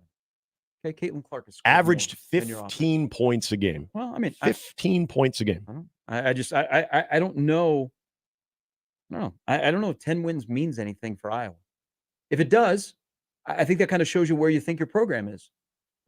Maybe you go to bigger heights. I don't there. That's in college football. Iowa City is a main place to watch in the offseason of that decision that he makes at OC. I think it'll be Kirk Ferentz light. He isn't going to get somebody that's completely different. Right. We spent a day talking about Scott Frost, who actually would be a really good hire if he got in there and grinded. But it'll be somebody that is kind of like Kirk. And will anything change? But I'm telling you, you do not have off weekends in the new Big Ten. No, you don't. And you're going to get exposed. You're going to get exposed if you have just been kind of hanging around, feasting on the bottom feeders. You're going to get exposed. Yeah, and you could say that about Iowa with the amount of wins they've put up now. But the thing that I always go back to with Iowa, with what they do, that I think it will travel no matter what type of conference they're playing in, is that defense. So you've got it, and those are the teams that I look at right now to the Big Ten West and say, do you have a identity that is going to be able to play in the new Big Ten? A lights out defense and a physical football team that's going to play in the new Big Ten. It is exactly how much better you can get offensively, because you're right about this. You know what? Hey, in Iowa City, it might not be the OC that's the most important thing that happens for Iowa. How many years is it now that we haven't talked about, man, that Iowa offensive line is pretty good? Yeah, that's their issue. And that's an identity that they used to have. So that's another area where if you're talking about getting better offensively, that's a main area right there. But where I think you're right, and I kind of understand your point too, that I could entertain this on Iowa in the new Big Ten is with no off weekends. Now you've got an absolute gauntlet where when you do have that type of deficiency on offense, or maybe you're a team that's really good offensively, not physical defensively, works both ways, you will be exposed far more in this new Big Ten than we ever saw, especially without the comfort and the safety net of the Big Ten West, where you just had really bad football. All right, we're going to shift gears. We're going to talk a little basketball coming up because Creighton plays tonight here on the Zone at Georgetown. They've lost 3 of 4. They've turned into your favorite Blue Jay, maybe working at Pettit's, handing out pastries, turnovers. Local humor. God, I was wondering. You know what? Hey, local humor. Man, to run to first base on that joke, I think I ran out to second, back to the mound, and then went to first. Pettit's? Yeah. Well, I was trying to think of good places. I was trying to frequent the. Like, what a great pastry place. I don't always go to Hy-Vee. Oh, well, But you see the commitment to keeping it local. Absolutely. About local, absolutely. Baby. It finally clicked, but I appreciate that. But Creighton, now the schedule in January is a time to figure some things out. It's not a lot of hiccups there. I mean, you got to go a couple weeks before you go to stores. But they play tonight in D.C. against Georgetown. Plus, Plus, are we ready? Are you ready? Can you feel it?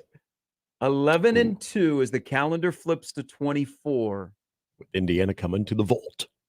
Start making those Glendale reservations now. 20 gets you in. Yeah. But it's the type of win that you get to get to 20. They've got a quad one now.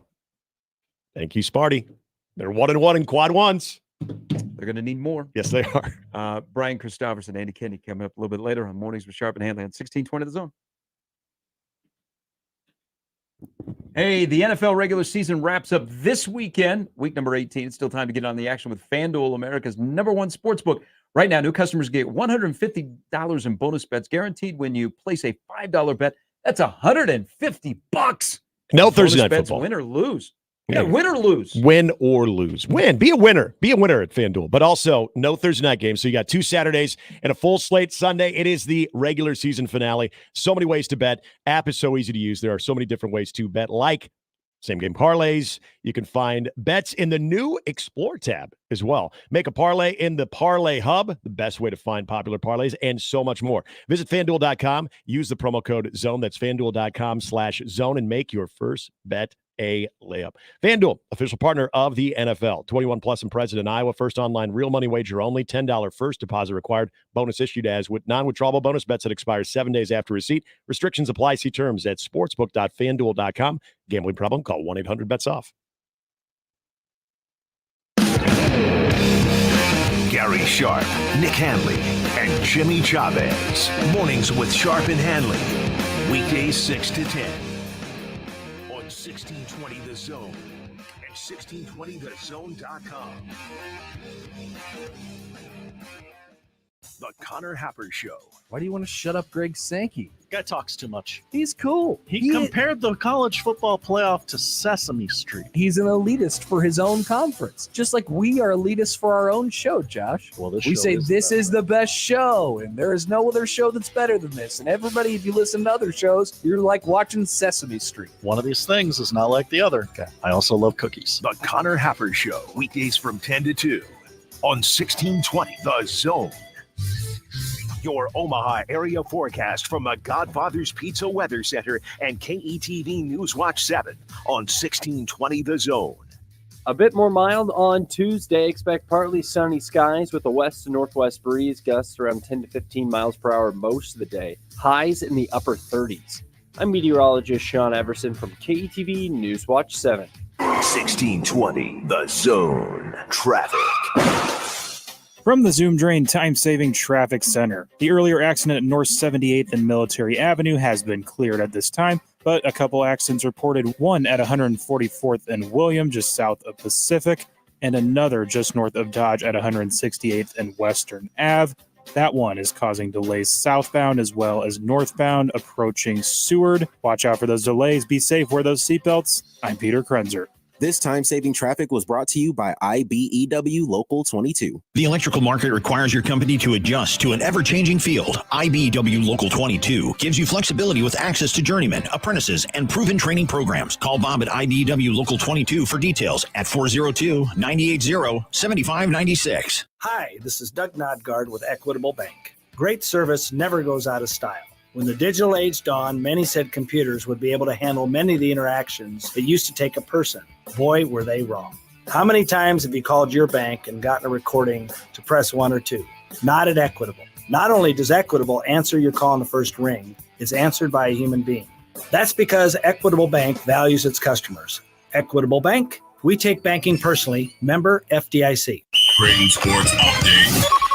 Creighton women's basketball returns home to DJ Sokol Arena tomorrow for a ranked matchup. The Blue Jays welcome the Yukon Huskies at 6 p.m. for a Big East battle. Arrive early to secure your free rally towel to cheer on your Jays to a victory. To purchase tickets and follow along on all things Creighton athletics, visit gocreighton.com. And that's your Creighton Sports Update. 1620 The Zone proudly supports Creighton Athletics. We are down to the final week of the NFL regular season, but that doesn't mean the action stops. No, my friends, right now, FanDuel still offering a great $150 in bonus bets when you place a $5 winning money line bet. That's $150 in bonus bets, win or lose. And there's some great new things on FanDuel for 2024, live same-game parlays, the new Explore tab, and the Parlay Hub, which puts together a bunch of very popular parlays on FanDuel. John, it's the first week of 2024, and there are some big-time matchups in Week 18, of course, ahead of the playoffs. Just go to FanDuel.com/1620 today, and new customers can get $150 in bonus bets guaranteed when they place a $5 bet. Again, $150 in bonus bets, win or lose at FanDuel.com/1620. 21 plus and present in Iowa. First online real money wager only. $10 first deposit required. Bonus issued is non-withdrawable bonus bets that expire 7 days after receipt. Restrictions do apply. See terms. Sportsbook.FanDuel.com. Gambling problem? Call 1-800-BETS-OFF.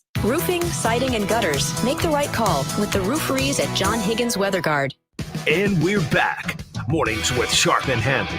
Here's Gary, Nick, and Jimmy on 1620 The Zone.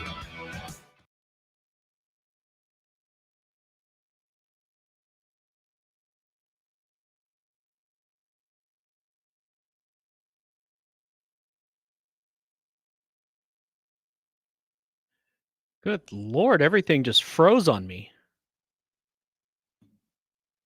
It's a good thing it's Temperature Tuesday for you. Yeah. First day back. Hey, Iowa State's collective is doing a pizza. Like a frozen pizza will be showing up in your favorite Hy-Vee or family fare. To go with their beer? Mm-hmm. So Nebraska's got the beer. Yep. Creighton's got a seltzer. Mm-hmm. Nebraska also has a vodka that's coming. Oh, they do? Yeah. Oh. You know what would go over big, like a food item?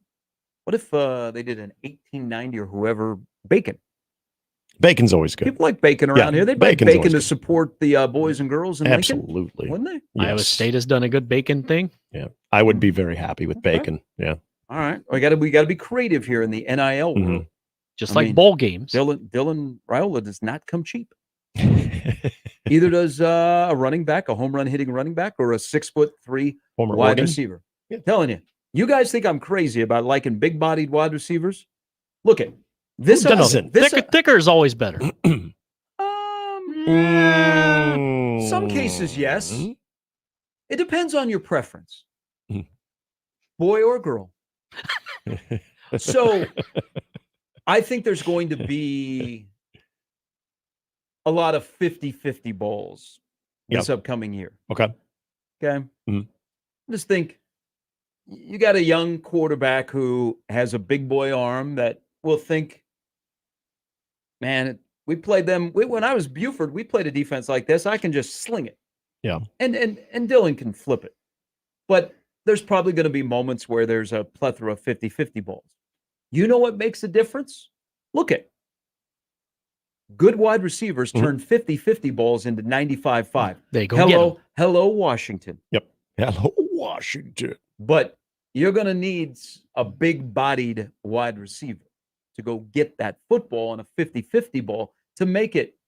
Nebraska doesn't have the NFL guys right now that Washington does, but to make it a 50-50 ball, to make it a 75-25 ball.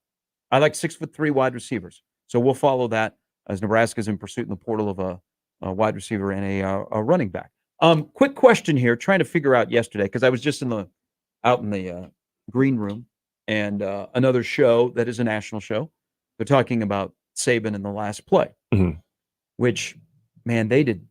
I don't think they called plays all day that catered to Jalen Milroe's strength. Why do you keep asking him to drop back? Right. Occasionally they did. Yeah. But there's another question about that game that I've not heard answered. What was the second timeout at the end of regulation by Michigan? Where did that come from? Oh, yeah. Nobody knows. Because I remember even thinking, I think Herbstreit even said it like, well, you're not lining up to throw a Hail Mary here. And then there was confusion because you saw Jim Harbaugh come over and talk to the officials like almost that they didn't mean to call it, that they didn't call it.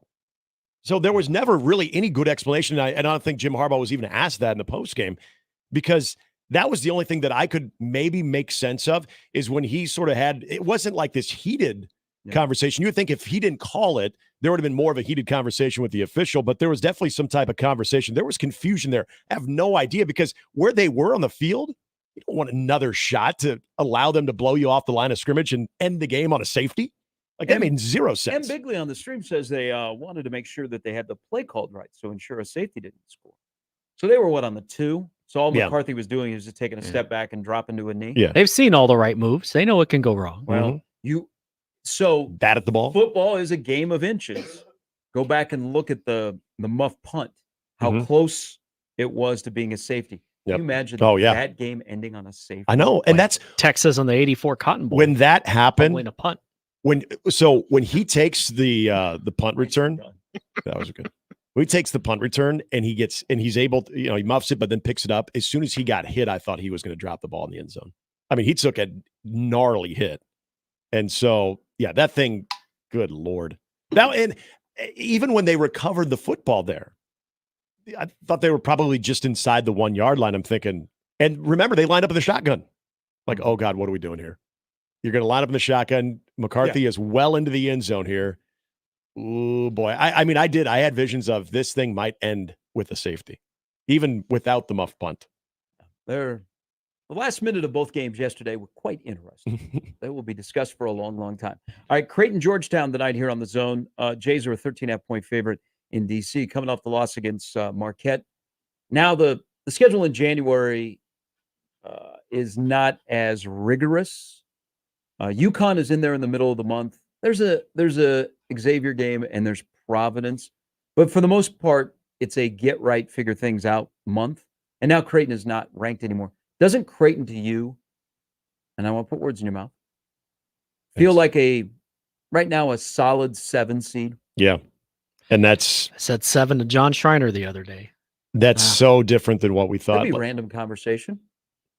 You just like passing and like, you know what, that Creighton team looks like a 7. That's what everybody's talking about at the grocery store these days. Happy New Year. Yeah. Well, that Creighton team, they seem like a 7 seed these days, don't they? I spent a couple hours doing radio with John on Sunday, and so we were getting caught up, and he was filling me in on what I missed the week I was away here. So Creighton is 9-4.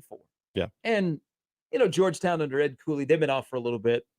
I imagine the first 10 minutes they'll try and, hit Creighton. Try and bully him in the half court, which seems to be the way to go. But I don't think Georgetown has enough. I mean, this could be a just win the game for Creighton. Maybe not a get right game, but a just win the game. But as we flip to 2024, and Creighton's metrics are still good. Nebraska's metrics, interesting. They're 63 this morning in net. Yeah. They're 11-2. I asked the question earlier. Think about this. And it's a long season, man. It's a marathon. It's not a sprint. Okay. I like sprinting. I don't think I'd ever last in a marathon. I'd be done after about 5 miles. Hey, it's pretty good though. 5 miles is good. Yeah, that'd be my. That's more than 5K. Yeah. Which team, Nebraska or Creighton, on January 2nd, 2024, are who we thought they were? It's a great question. Because you would probably. If I would have posed this, something like, hey, man, when we come back from break, I'm going to ask this question. You would say, oh, it's Creighton. Is it Nebraska? Nebraska. Isn't Nebraska closer to who we thought they are than Creighton? Yes. They're exactly who we thought now, they were. I'm going to give you 2 guys who I don't think are who we thought they were. Or maybe you do with one. Ashworth. Creighton has an Ashworth problem, but that's well known. Yeah. When you're not making threes, which you were brought here to do, among other things, and you don't have a good first step on a pick and roll, or you can't keep a guy in front of you, things get magnified. Creighton has a Ashworth problem. Maybe I don't want to be harsh. Maybe a point guard problem. Okay, but they have a point guard problem, and it's well known in the Big East, and they're going to exploit that. If you're hitting threes and finding the open man and not picking the ball up 40 feet from the basket, we're good. That ain't happening. That's a problem. That's going to continue to be a problem. So you might have thought he would make the transition pretty easy, not knowing that they speed you up in this league and they bump you, that he's just going to rain threes. It's going to be great. And it's going to be a party in the USA. Well, not who we thought we were. You know who the guy for Nebraska that is not who we thought they were? And still plenty of time to figure this out. Mom and dad are in town. Yeah. Okay. So it's going to be Tominaga Mania tomorrow night at Pinnacle Bank Arena. Okay. Mom and dad have made it here. Fortunately, they got out. Japan had a nasty earthquake. And his 7'5" dad is going to be seen a lot. Okay, so you're watching the BTN game tomorrow night for Nebraska, Indiana. There's going to be a lot of reference to Tominaga. Tominaga, whether it's the bum ankle that he suffered in the exhibition against Doan or what, hasn't been what we thought he was going to be. Yeah. And that's why the 11-2 start, mind you, the competition, we understand that. But they did get a win against Michigan State. And as we mentioned, that is now a quad 1 win. If you would have told me that Nebraska would be 11-2 at this point, given the exact same parameters that currently exist with this team, and Casey would be the contributor that he is, I would have thought no way. But that also tells you how the new additions have been able to fill in. Frank Mast, even hoping he's back. But, Bryce Williams at times maybe hasn't put it all together consistently, but at times. So I think it does show you the complementary pieces that Juwan Gary, now his reemergence too, that has helped offset that. And what is exciting to me about that thought is, despite Casey, again, whether it's being limited or just not being able to find his rhythm for whatever other reason, that he's still capable of doing that, and they're still winning basketball games. We saw as he got more playing time last year, maybe was less known in the scouting reports, the guy was going off, and he's got that ability. So it's not like all of a sudden I think he's a broken player. I think that's more encouraging looking at where Nebraska is right now, despite all that. For Creighton, you're right about Ashworth. And maybe we don't call it even a point guard or an Ashworth problem, but this is where you miss Ryan Nembhard a lot.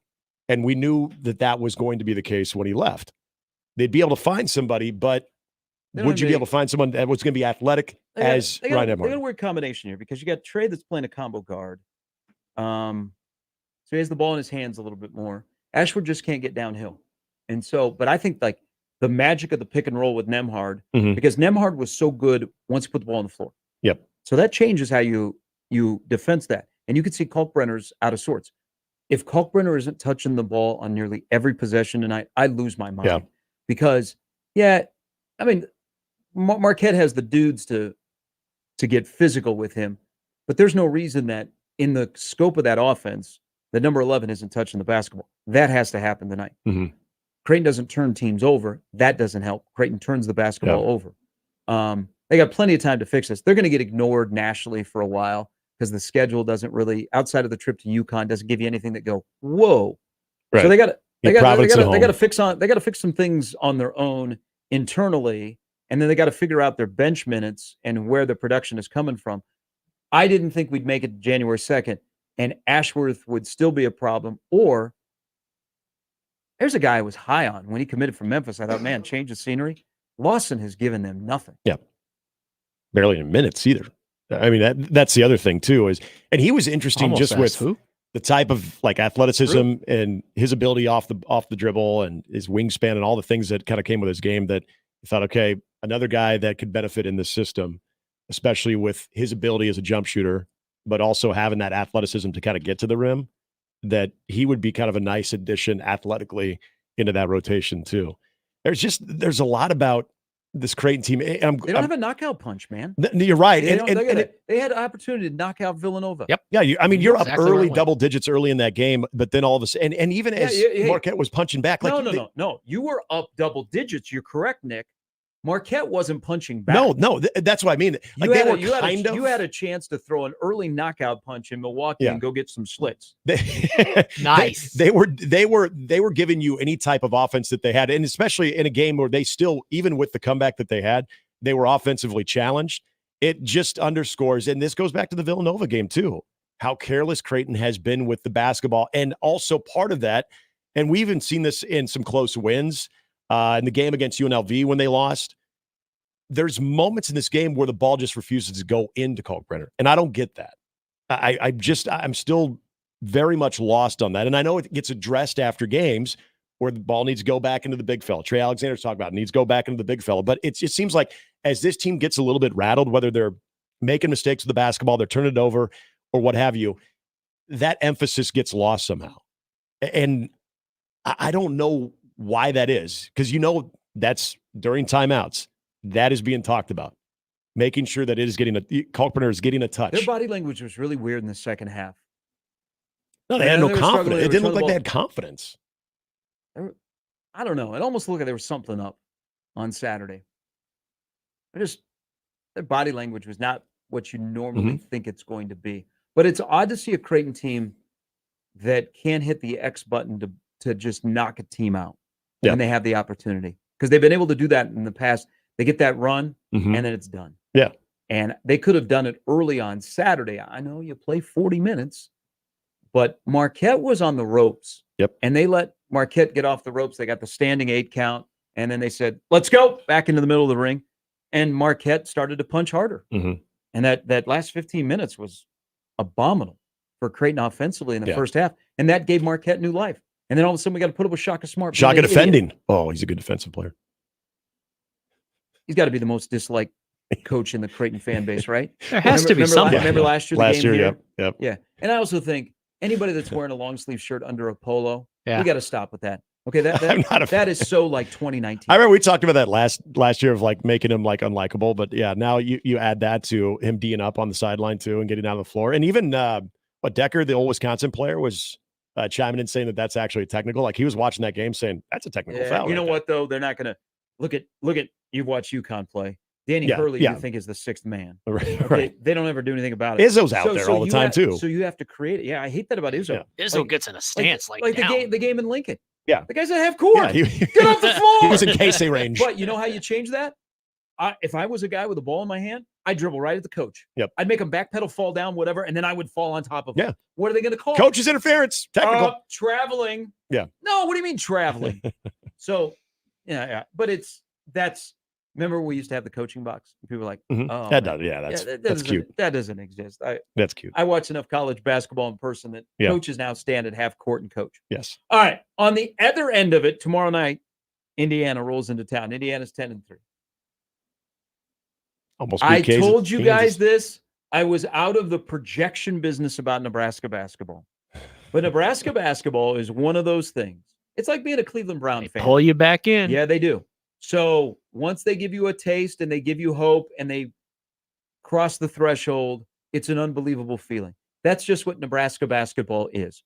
Nebraska basketball is drawing my projections back in because I didn't want to do this, but I'm doing it. Are you giving me hope? You're giving us hope. They're 11-2. They swapped out a bad Minnesota loss for a win at K-State when before the year I said 11-2 is attainable, but you're going to lose to Creighton at home. And you're probably going to lose to K-State. Yeah. But if you start 9-0 in the non-con, or before you get to Creighton, that's a great start. So they're 11-2. You got my attention.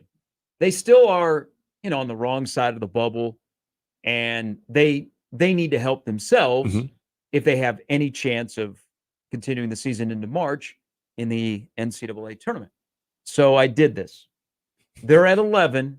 I think to be comfortable because the Big Ten is not as down as it was the year Nebraska finished 4th. Yeah. But it's searching for more signature wins. And now that we're out of basically the non-con, everybody's going to feast on each other.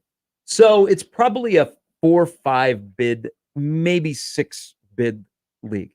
But Nebraska is either the 6th or 7th best team right now in this league, in my opinion. I think they got to get to 20.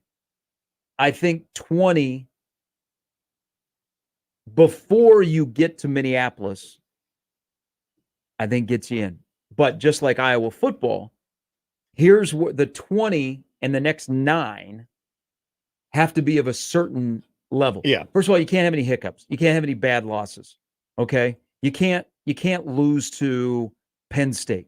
You can't lose to Minnesota. Well, actually, you really can't lose to Indiana because Indiana's net is worse than Minnesota's. Okay. Minnesota's 86. Indiana is 100. So I picked 10 games. Nebraska has to find a way to win 6 in this 10. 2 with Wisconsin, 1 with Purdue, 1 with Iowa, 2 with Northwestern, 2 with Ohio State, 1 with Illinois. Actually, there's 11 in here, and 2 with Indiana. They have to figure out a way to win minimum of 6 in those 11. Okay. Yeah. But I think they have to be at 20. So it's doable. They've drawn me right back in. I wasn't going to do this. I was going to go game to game, but I started looking down the schedule and I'm like, do it. Indiana. Then you go to the Kohl Center on Saturday. Wisconsin's playing pretty Yeah, well. all of a sudden they're ranked. Chucky's banged up, though. Yeah.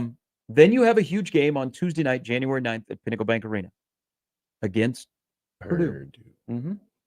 And then you go to Iowa. So you got Iowa and Rutgers. We're kind of doing the Nebraska schedule in like fours. Yeah. Okay. And I think that's a good way to go about it. Indiana, Wisconsin, Purdue, Iowa. Is there 2-2 there? Yeah, find 2-2. Absolutely. Yep. If you can get 2-2 there, you like. The reason I won't do this after Minnesota, I was ready to cancel them. Well, this is fun. You had a week. I didn't off. do it. The Michigan State I thought was a great bounce back. I think that's continuing. It is now, and I think it will age well. K-State, that was just. I think you caught K-State at a good time, but regardless of that, you got the victory. Then you take advantage of a pretty soft schedule there, which, again, that's fine. Every time this happens, I'm like you. I get pulled back in.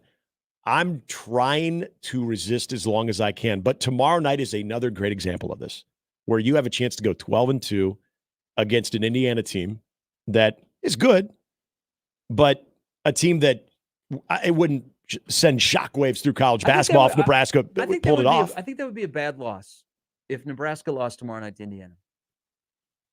I think it'd be as bad as Minnesota. I know you mentioned the net ranking. I still think that based on because I watched Indiana against Kansas, and Indiana looked like they could go toe-to-toe with Kansas.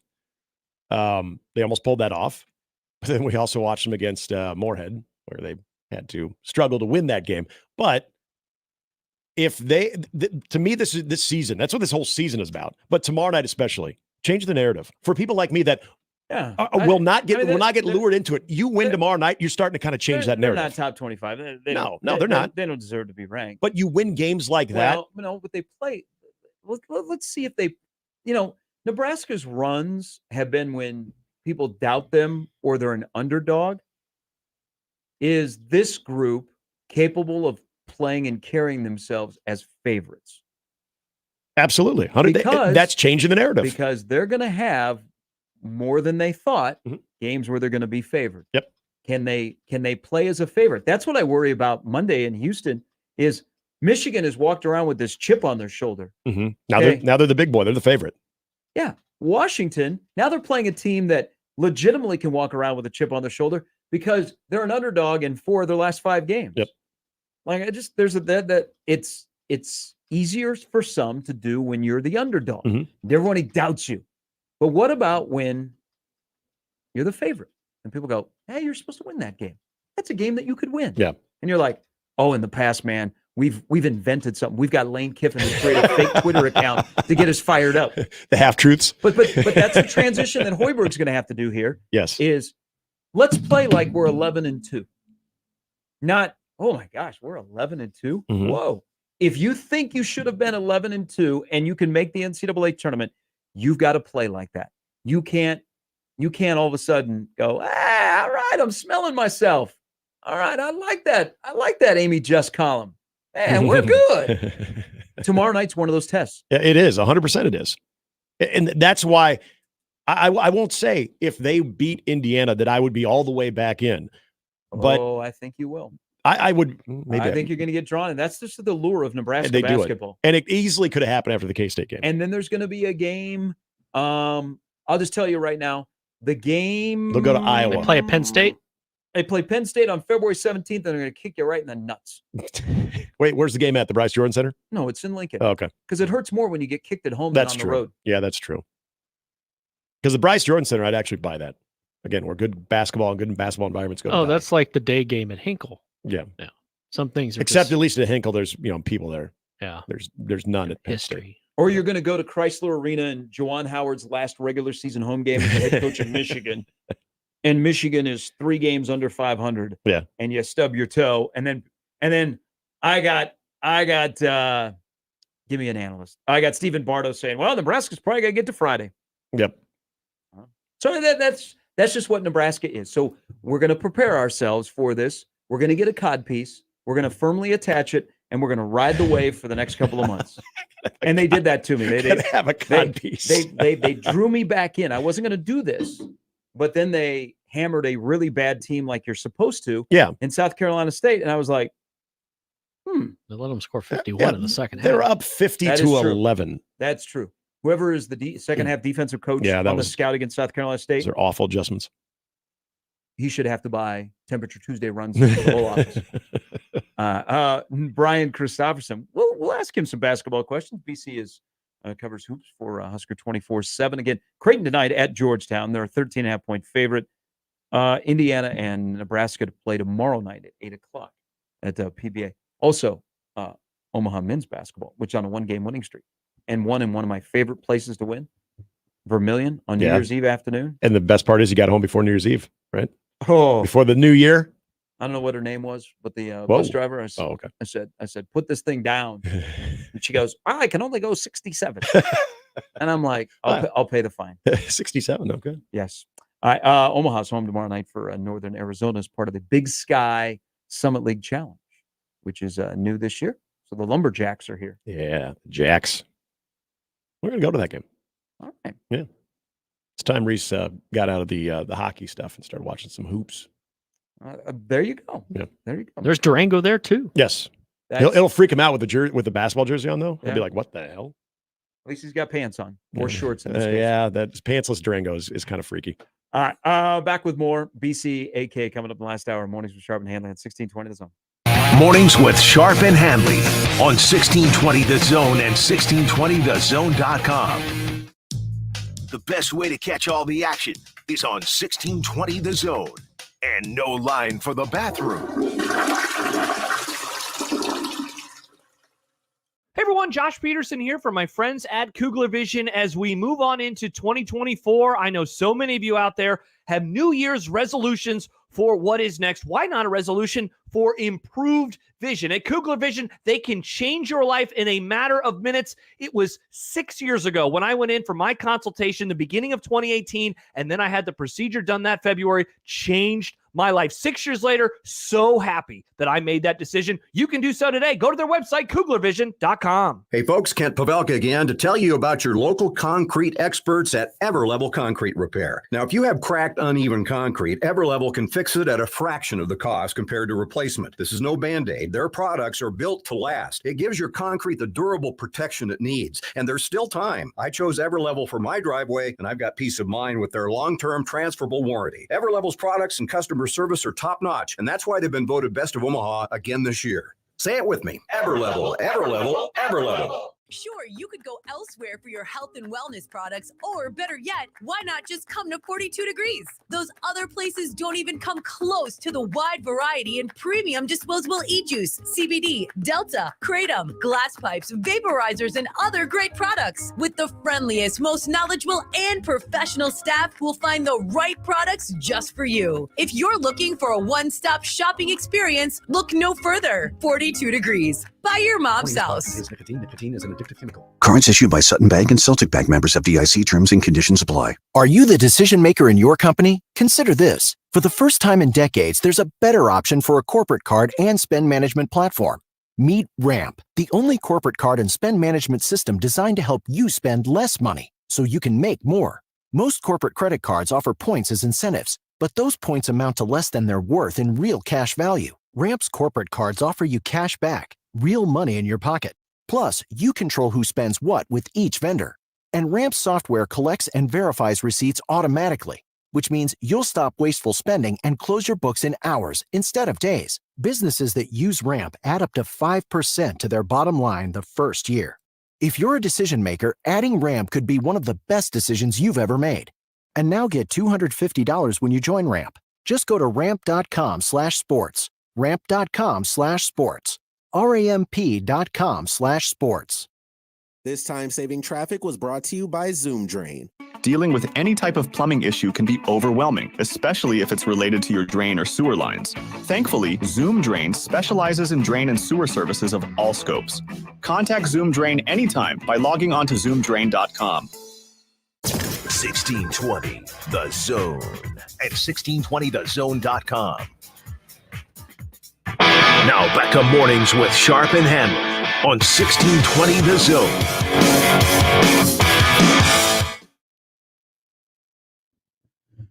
Roger tweets at the show. Thank you, Roger. Listen to the Iowa call-in show coming home last night. They were calling for Kirk's head. No confidence that he's going to make the right decision with the OC? Hopefully not literally. That'd be sick.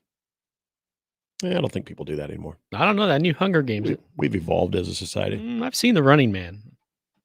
The days of the guillotine are over. Roger, we should have listened to the Ohio State postgame call-in show. Because people were calling for Larry Coker Jr. I think that is the first time I've heard that comparison. I think that is a very good comparison. I think you're going to hear it more. You think the Butch Jones coattails that Larry Coker had in the team? Think Will Howard will save Ryan Day?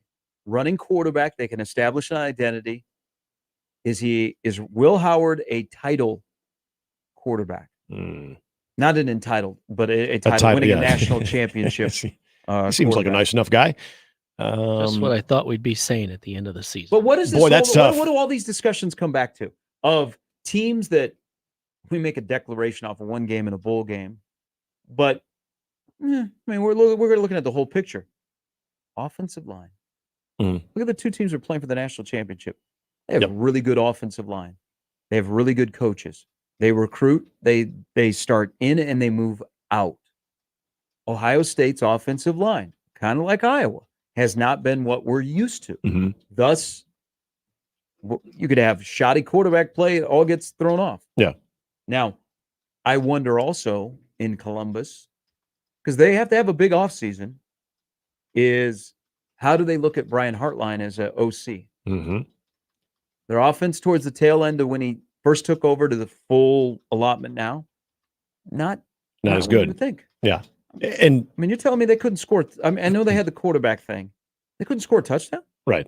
That was god awful. They had no plan. They had absolutely no plan offensively. It looked like they had spent their offensive staff trying to figure out the portal and the whole NIL, and they really then got to the game plan late. That's exactly what it looked like. And I remember we'd always laud Ohio State for, they're graduating or a bunch of dudes are going to the pros, but now it's time for the next 5-star to step up and the next 5-star. So despite how much they lose in the offseason, they're going to be just fine because they're Ohio State. And look, that's a reputation that they've earned. But there was an example of, just goes to show you, though, the type of players that they do have, and they still will be able to recruit, are those guys getting developed to where they can, in a moment's notice, they can step in and they can be impactful that way too. And again, people think about running quarterback. Maybe Kyle McCord's value in just watching in that game there too. Thinking, Kyle McCord, good riddance.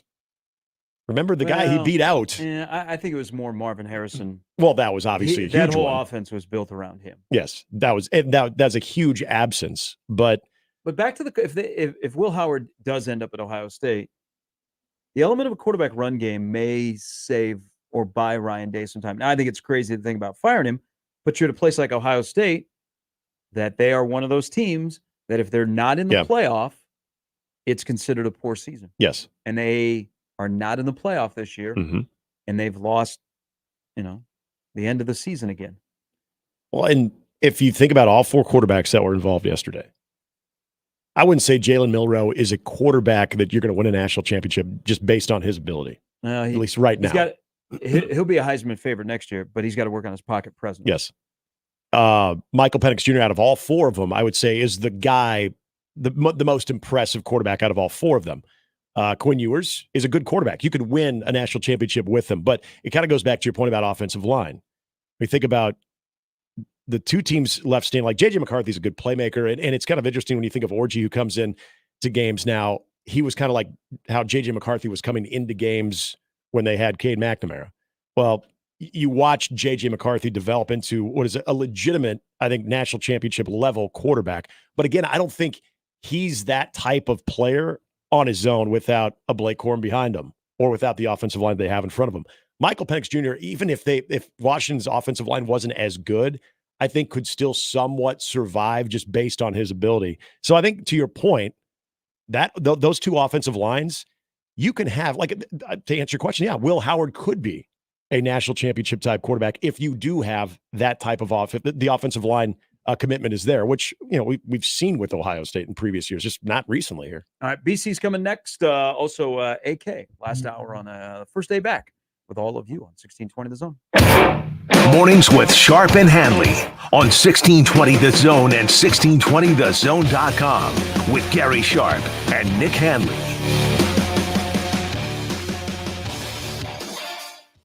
Live from the Host Coffee Studio, this is 1620 The Zone. 1620 The Zone. Traffic. From the Zoom Drain Time-Saving Traffic Center. Some earlier accidents have been cleared up, but a new one reported I-80 westbound at 96th Street on the right shoulder. It doesn't appear to be causing delays at this time. Just proceed with caution in that area. And remember to stay safe and wear those seatbelts, everybody. I'm Peter Krenzer. This time-saving traffic is brought to you by Saul's Jewelry and Loan. If you have a large amount of gold or precious metals and want the best price with no waiting, Saul's makes it easy and fast. Any amount of gold, silver, or jewelry, no limit, immediate payment. Saul's Jewelry and Loan. Email us on the Equitable Bank inbox with whatever is on your mind. Zone Inbox is brought to you by Equitable Bank. We take banking personally. You can get me, Gary, at 1620thezone.com. We want to hear from you on the Equitable Bank Zone Inbox. At Charmin, we heard you shouldn't talk about going to the bathroom in public, so we decided to sing about it. When you're rolling Charmin, ultra soft on the potty, this is more, so roll it back, everybody. Charmin's irresistibly soft and heavy nice. My crepe is always soft, it's our party vibe. She's crushing and face, so our cheeks feel flat. So what? Everybody wanna touch the sky. Charmin Ultra Soft is irresistibly soft and more absorbent, so you can use less. Enjoy the go with Charmin. Lanahaw Nurseries has been your dependable full-service source for locally grown trees, plants, and landscape materials. Rooted in tradition, our products and services are consistently ranked best of Omaha in quality and value. From design to install, our experts are here to help bring your landscape vision to life. Start your next project this weekend. Visit us at 192nd and Center, Lanahaw Nurseries, your homegrown headquarters since 1974. Prescriptions require an online consultation with a healthcare provider who will determine if appropriate. Restrictions apply. See website for details and important safety information. Subscription required. Price varies based on product and subscription plan. Hey guys, did you know there's a generic form of Viagra that works just the same, but is 95% cheaper? And you can get it online? Just go to hims.com/radio. Through Hims, you'll get a free medical consultation, discreet shipping if prescribed, a 100% online process, and trusted generic alternatives to the name brands at up to 95% off. That's right, get generic for Viagra, the same active ingredient as brand name Viagra, but for 95% less. It's the same medication, still prescribed by a licensed medical provider, but with zero copay, no expensive appointments, and no awkward face-to-face conversations. To start your free online visit, you need to go to this exclusive address, hims.com/radio. That's hims.com/radio for your free online visit. hims.com/radio. KOZN Bellevue, Omaha, Council Bluffs. And we're back. Mornings with Sharp and Handley. Here's Gary, Nick, and Jimmy on 1620 The Zone. All is well. Thank you for taking time for us again. Yeah, same to you guys. Let's do it again here in 24. See what magic we can create. Okay. Yeah. How about in December next year we all go somewhere and we relive what it was like to be covering a Nebraska bowl game? You like that? Yeah, that'd be interesting. Kind of get ourselves familiar with that again and what that's like. Our family has to adjust to us being gone on Christmas, which I used to always be gone on Christmas because Nebraska would play on December 30th or some of these bowls, like Holiday Bowl, and my family adjusted well to it. But now everybody's just so used to Nebraska not being there. I think it's going to cause a little friction when that does happen again. But I would like that friction. It would be nice to bring that on for the sake of Husker Nation. Hey, before we jump into football, because Nick's got a football question, I got a quick basketball question. It's January 2nd. The non-con is over, 11-2. The metrics are okay. Got some work to do, but there's still plenty of the season. On January 2nd, call your shot. Does Nebraska basketball hear their name called on Selection Sunday? Oh, man. Someone asked me in our chat the other day this, and I said no. Okay. And I think, but that's not Nebraska basketball's fault for what they've done so far. It's me. It's a me thing. It's having, watched Husker hoops you're like me. through the decades, and you're like, yeah, I don't know yet. I can't completely believe that's going to happen. And so that's why, it's one of those questions where you got to answer it like if your house were on the line with getting it right, what would you say? I always try to be fair about it that way. And so I guess I'd say no, but I'll tell you what, go handle some business in the next week and a half or two, and that percentage just keeps climbing, which it has ever since the Minnesota game. I mean, after the Minnesota game, if you had asked me that question, I was like everybody else who was just down in the gutter about how it was going to go. And to these guys' credit, they punched right back. And when they bring their defense, and they're going to need to do it tomorrow night, when they bring it on that end of the court, it changes everything. They did it at K-State. Even in that North Dakota game where it was sleepy in the first half, they got themselves down 14. You could just tell early in the second half they were a different squad on the defensive end, and they're in people's face, and they make a 12-0 run like that. So hopefully they bring that intensity tomorrow. They're going to need to. Obviously, the Rink Mass storyline is huge, which also plays into my thinking right now. It's like, how ready is he going to be out of the chute? How long is it going to take for him to play and be what you want him to be? Hopefully it happens fast, but there's such a different team to me with him in the lineup. He just, when you're playing the type of competition they're about to play. So I hope he's back very soon and just hits the ground on a sprint, but I just don't know. And that kind of factors into why I answered as I did. Okay, and I do want to get to football, but on that note there, we were discussing a player that isn't necessarily where we thought he would be in Keisei Tominaga and just his overall impact in the game. So, BC, just kind of looking at it objectively, are you more encouraged or discouraged that Nebraska's 11-2? They've gotten to 11-2 despite Keisei maybe not having as big of a role or at least impact. Or do you think that there is a problem there with Keisei that could maybe loom bigger down the stretch?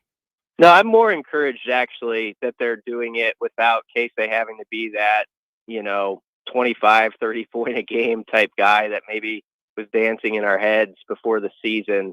The thing I really respect about Keisei's game is he used to do that. He will still do it. He'll do that like shot fake from like 35 feet out on time, and the crowd gets a real kick out of it. But he's not really a guy who just pulls the trigger willy-nilly. If you watch him, he's got a great mind for the game when the shot is there. He'll take his chances, but he'll have halves where he'll shoot it 2 or 3 times, and he respects what else is going on the offense.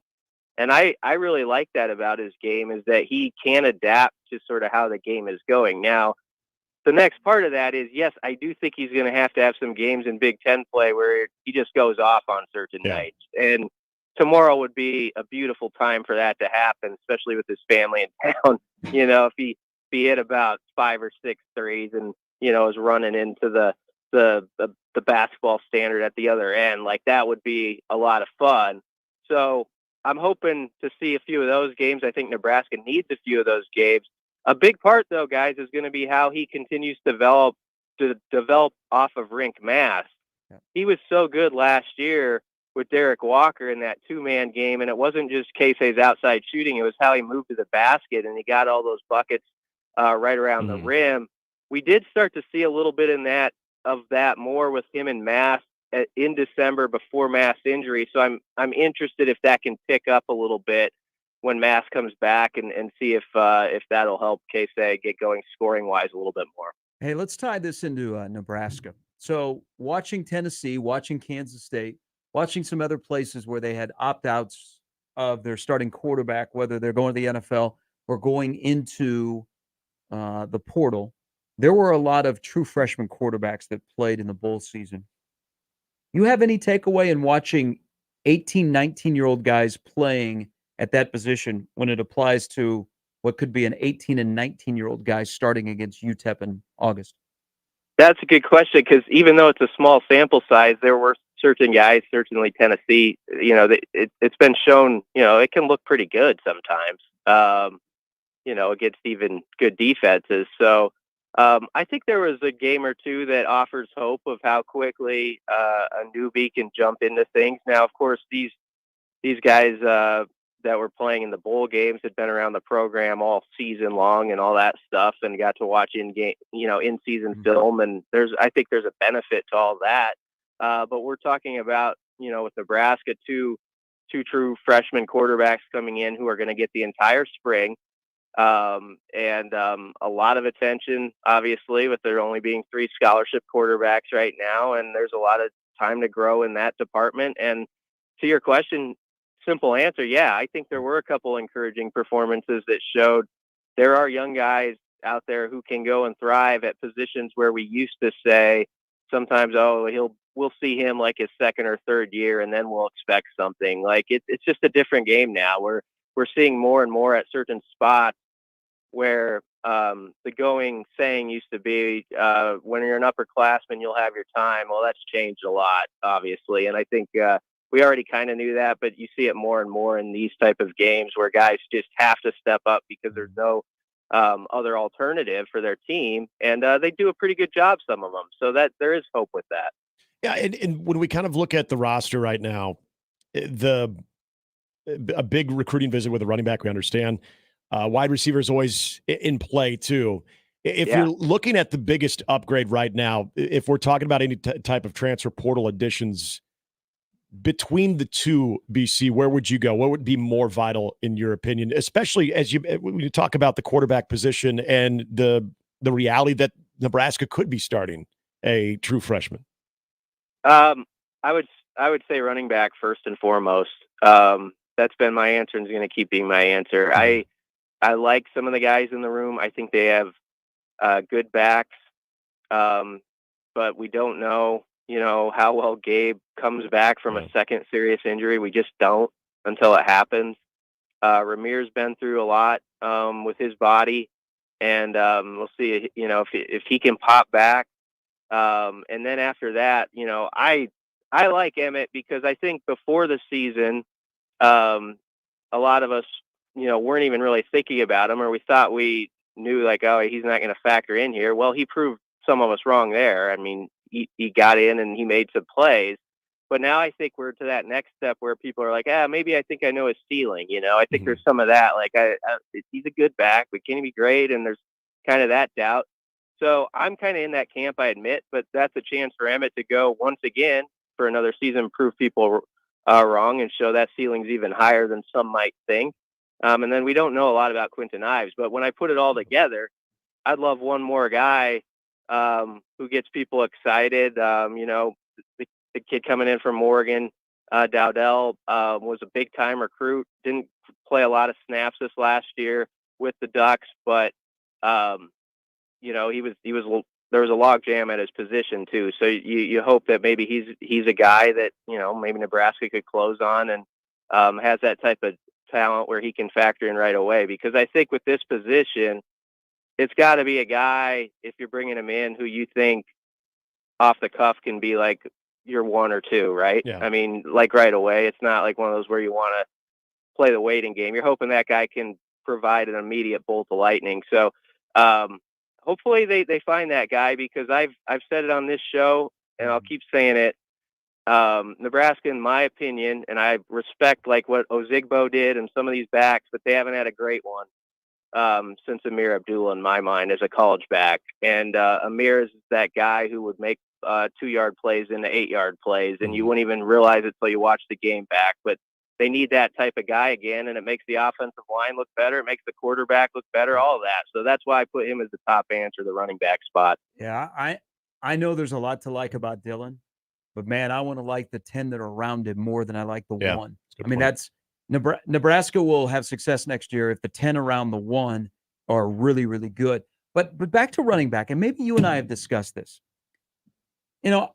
I was enamored with Quan Lacey. I thought he was a steal, and Nebraska got on him, and then everybody was like, whoa, okay, I see what Nebraska sees, and he ends up at Mizzou. I mean, Eli Drinkwitz is a problem, but that's for a whole nother topic. He is. But back to running backs, BC.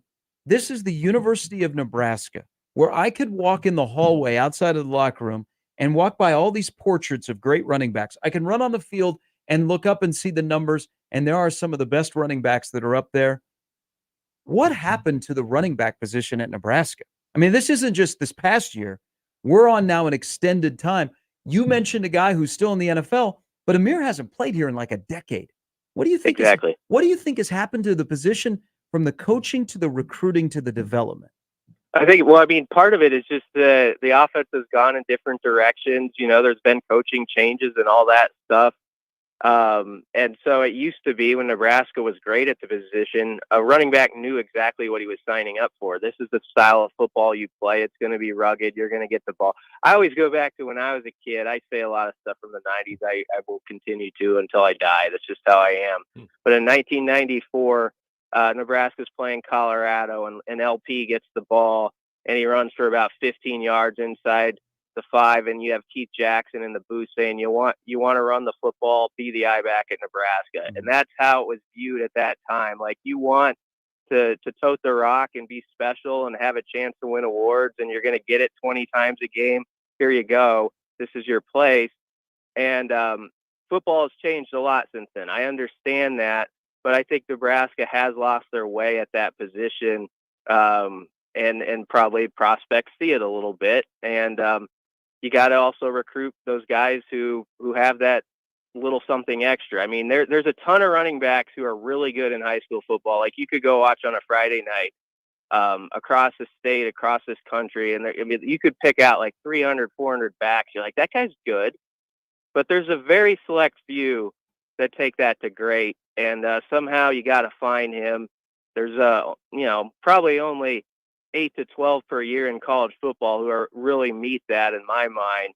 But they're those guys who do take those plays that you think are nothing, but they're always something. They're 3 or 4 yards, or then the 3-yard ones are 9 yards. And locating that guy is not necessarily easy, but you have to somehow find a way. And I think when you bring running backs in on visits, roll the tape, put on, I know it's old stuff, but say, this is what we want again. We want this position to be Rozier. We want it to be a back who is dynamic, like LP. And the guys who are really good running backs that now would be stars, the guys like, Damon Benning had to be like the 3rd or 4th guy some years. Jay Sims was a really good running back and was like the 5th guy.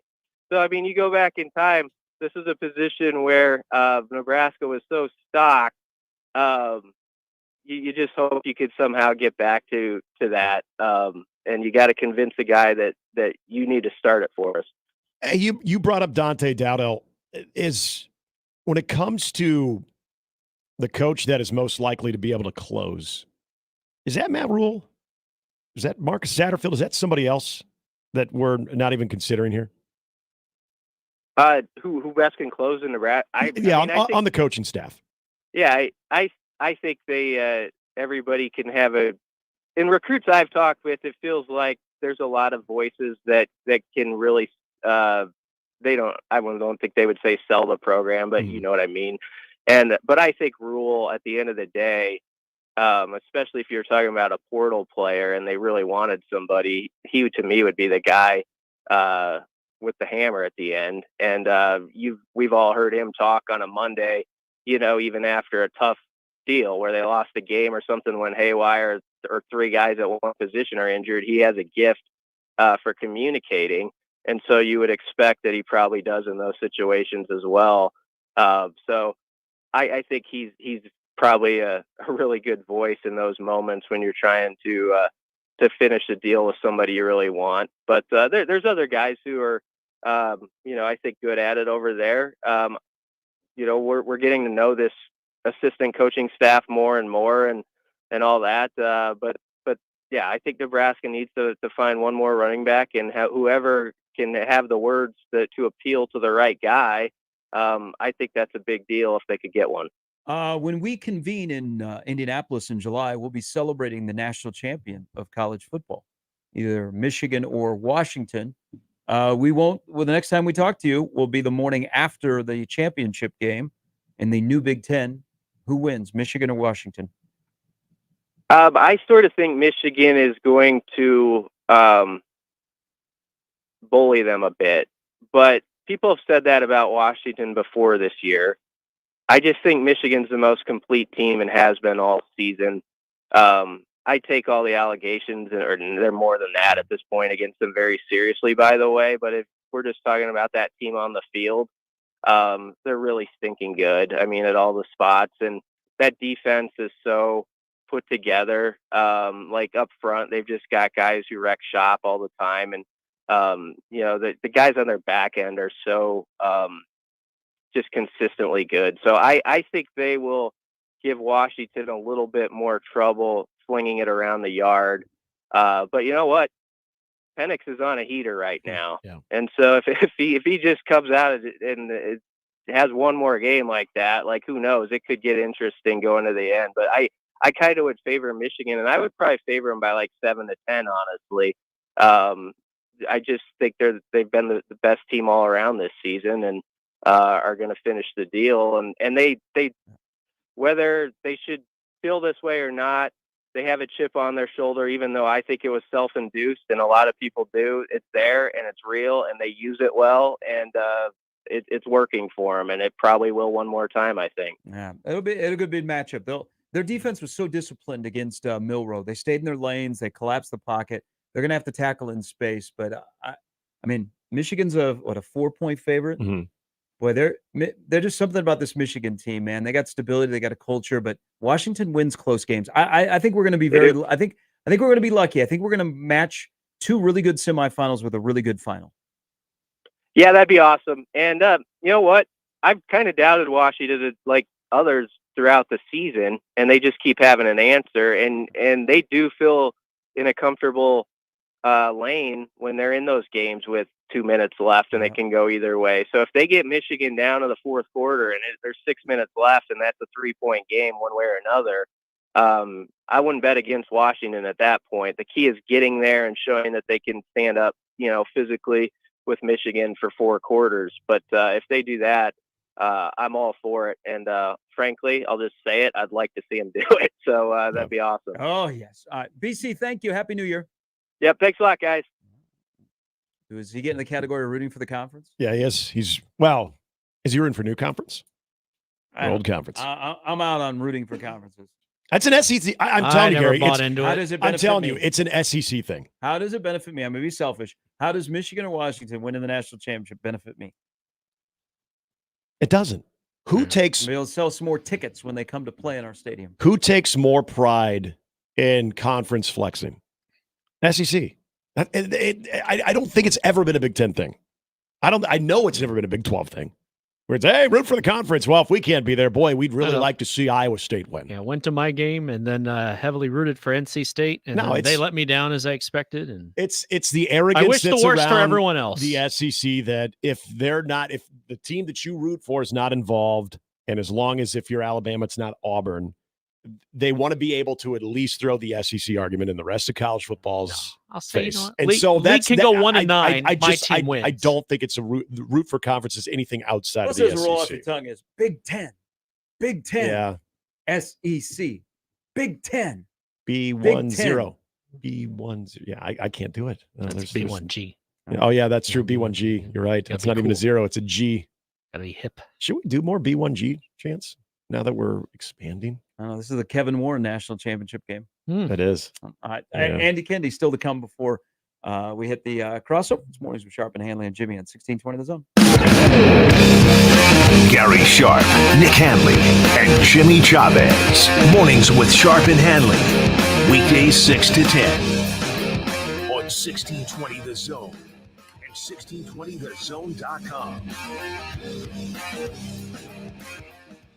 Previously on Unsportsmanlike Conduct. It doesn't seem like any of us are supper people in here. I was a supper person. I was for a too, long and I time. moved away from it. I hate supper. People who call dinner supper call lunch dinner, and these people trigger me. Dinner is only lunch on weekend, on like a Sunday. My grandmother would call supper a snack between lunch and dinner, and then sometimes dinner would be dinner, but dinner wouldn't be dinner. I didn't understand these etiquettes. Unsportsmanlike Conduct with John Bishop and Josh Peterson. Weekdays 2 to 6 on 1620 The Zone. Your Omaha area forecast from a Godfather's Pizza Weather Center and KETV News Watch 7 on 1620 The Zone. A bit more mild on Tuesday. Expect partly sunny skies with a west to northwest breeze, gusts around 10 to 15 miles per hour most of the day. Highs in the upper 30s. I'm meteorologist Sean Everson from KTV Newswatch 7. There's, there to be, beginning, there's hope. They're, being there. This is Nikki Haley. Look, I'll just say it. Biden's too old, and Congress is the most exclusive nursing home in America. Washington keeps failing because politicians from yesterday can't lead us into tomorrow. Nikki Haley, a new generation of conservative leadership. We need term limits, mental competency tests for politicians over 75, and a real plan to defeat China and restore our economy. I've long said Biden's not going to make it, and a vote for Joe Biden is a vote for President Kamala Harris. Republicans need to leave behind the chaos and drama of the past with a new generation and a new conservative president. I'm Nikki Haley, candidate for president, and I approve this message. Paid for by Nikki Haley for president. Coffee comes from a plant. Tea comes from a leaf. Kratom comes from a leaf. Kratom may seem new, but it is an all-natural product that has helped people for centuries alleviate discomfort, anxiety, and so much more. At 42 Degrees, we carry the largest selection, highest quality Kratom, so that you can receive all the benefits of Kratom. At 42 Degrees, we care about your health, so ask for our Kratom at any of our multiple locations. For hours and locations, go to 42degrees.com. Buy your mom's house. At Sharman, we heard you shouldn't talk about going to the bathroom in public, so we decided to sing about it. When you're rolling Sharman ultra soft on the potty, less is more, so roll it back, everybody. Sharman's irresistibly soft and hella nice. My grip is always soft, it's our party vice. Every booty wanna touch the sky. Sharman Ultra Soft is irresistibly soft and more absorbent, so you can use less. Enjoy the go with Sharman. And we're back. Mornings with Sharp and Handley. Here's Gary, Nick, and Jimmy on 1620 The Zone. Hey, so I noticed something over the break. I hung out with some young people. Youngins? That would be. Did you wear shorts outside? Gary's kids? What? Oh wait, never mind. You were probably in a place you could do that. I am noticing that the younger set, and I'm talking like the 21 to 24-year-olds. Yeah, I'm old. They don't like to go out as much. They like to hang out in the houses, and they go to like a, warehouse party, or they hang out in their own houses. I just noticed they don't like to go out as much. They like to stay at home, like us olds. When I got an invitation on New Year's Eve that we were going to somebody's house and their husband was cooking. Yeah. He's a chef, so he was making dinner. Whoa. I was like, this is great. We don't need to go to a bar. I mean, I did that when I was 21. Yeah. It's amateur night. Yes. I just noticed that the younger set that I was around, who I would think, because I kind of wanted to go out one night with them, I could not convince them. I'm like, no, we don't do that as much anymore. Home, I'm like, you're in a place that you could party Packers hard. Vikings are on. Well, I think of, so locally here, when I'm thinking of the Omaha students, do the dive bars so I know you no longer have, I'm just totally drawing a blank over by, come on. Pipeline. You've Pipeline. left it wide open. Pipeline, no longer there. And that was always a good Wednesday dollar beer night. Yeah. You had O'Brien's was a Tuesday. God, I drank a lot of beer with Mike Hastings and Steve Johnson there. At where, Pipeline? Oh. Yeah. Oh, I've had my share. That's where good old Pete Donahoe, former UNO offensive lineman, was also the bouncer extraordinaire there. But then there was O'Brien's, Candlelight, all those places like cheap, like drinking spots that you were encouraged to go out because you weren't going to have to break the bank. Now it's like you got all these craft beer, craft cocktail places that are around campus and stuff. So is it just too expensive for kids to be out? Probably. Everything's expensive. I just don't know if the dive bars and the great, dollar, or even, I guess maybe inflation, $2 beer nights exist anymore. Maybe they do. All I know is that they didn't want to go out with Uncle Gary and they wanted to go to somebody's house and play poker. Oh, so not only they're staying in, but they don't even call it poker anymore. It's polka. Polka. I'm like, is that something? No, we're playing cards. Yeah, well, the college football video game comes out this summer, so they'll go to the house to play that now. I really wanted to go out with college kids over the break. Just to see what it's like. There are no college kids that want to go out. They want to take me out. Does that make? I'll even pick up the tab. Nope. Whoa. Drinks on Gary? We don't do that anymore. Wow. We don't go out as much. We like to hang out in like somebody's house or their apartment, or I'm like, well, good for them. Spin the bottle. It's probably a lot more safe, but does that make you maybe not as well adjusted socially? Because I mean, come on, you got to go through the bar scene a little bit just to kind of know what you're up against. I think it's a good social experiment. Maybe they're afraid of getting canceled. Be safe when you're at that's home. true. I will say that if you're staying at home, it's a lot safer. I do more illegal stuff at home, is what I'm imagining. Yeah. Well, that's true. So, I also found over the break a guy who gets it in the NBA. He's not a flat earther. Draymond. Mikal Bridges of the Brooklyn Nets gets it. So the story came out that he has eaten at Chipotle for 10 years in a row every single day. I think that's a great idea. That's one of my New Year's resolutions. What is the thing that whenever you're making like dinner plans to go out with your significant other or friends, you can never decide on where you're going to go. Right. Okay, you're always like, well, what are you hungry for? Well, maybe some Mexican. Well, okay, here. I don't know. Then you just realize you're hungry and you could eat anything. People want to knock guys that go to one place for every day for 10 straight years. They're like, oh my God, you're boring. Or they want to knock Nick Saban, whose lunch is 2 Little Debbie cakes. Yeah. You know Oatmeal what? cream pies. Hey, take the thinking out of it. Make it simple. Okay? Because I'm telling you, one of the biggest discussions and like, oh, I don't know, you decide. No, I decide. Is where are we going to go to eat? I have a list. So I mark off places that I want to go that I've never been to in Omaha. That's what I do. But most of the time it's like, I don't know. What do you want to do? What are you hungry for? No. This is what we're going to do. So I heard Mikal Bridges because people are like, why would you do that? Because he knows every single day what he's going to get and where's he going to go. And he doesn't have to overthink. You know what? Thinking only gets you in trouble. That's one of the things I'm going to learn in 24 is that don't think much. Okay. It always gets you in trouble, whether it's the ball club, the company, or yourself personally.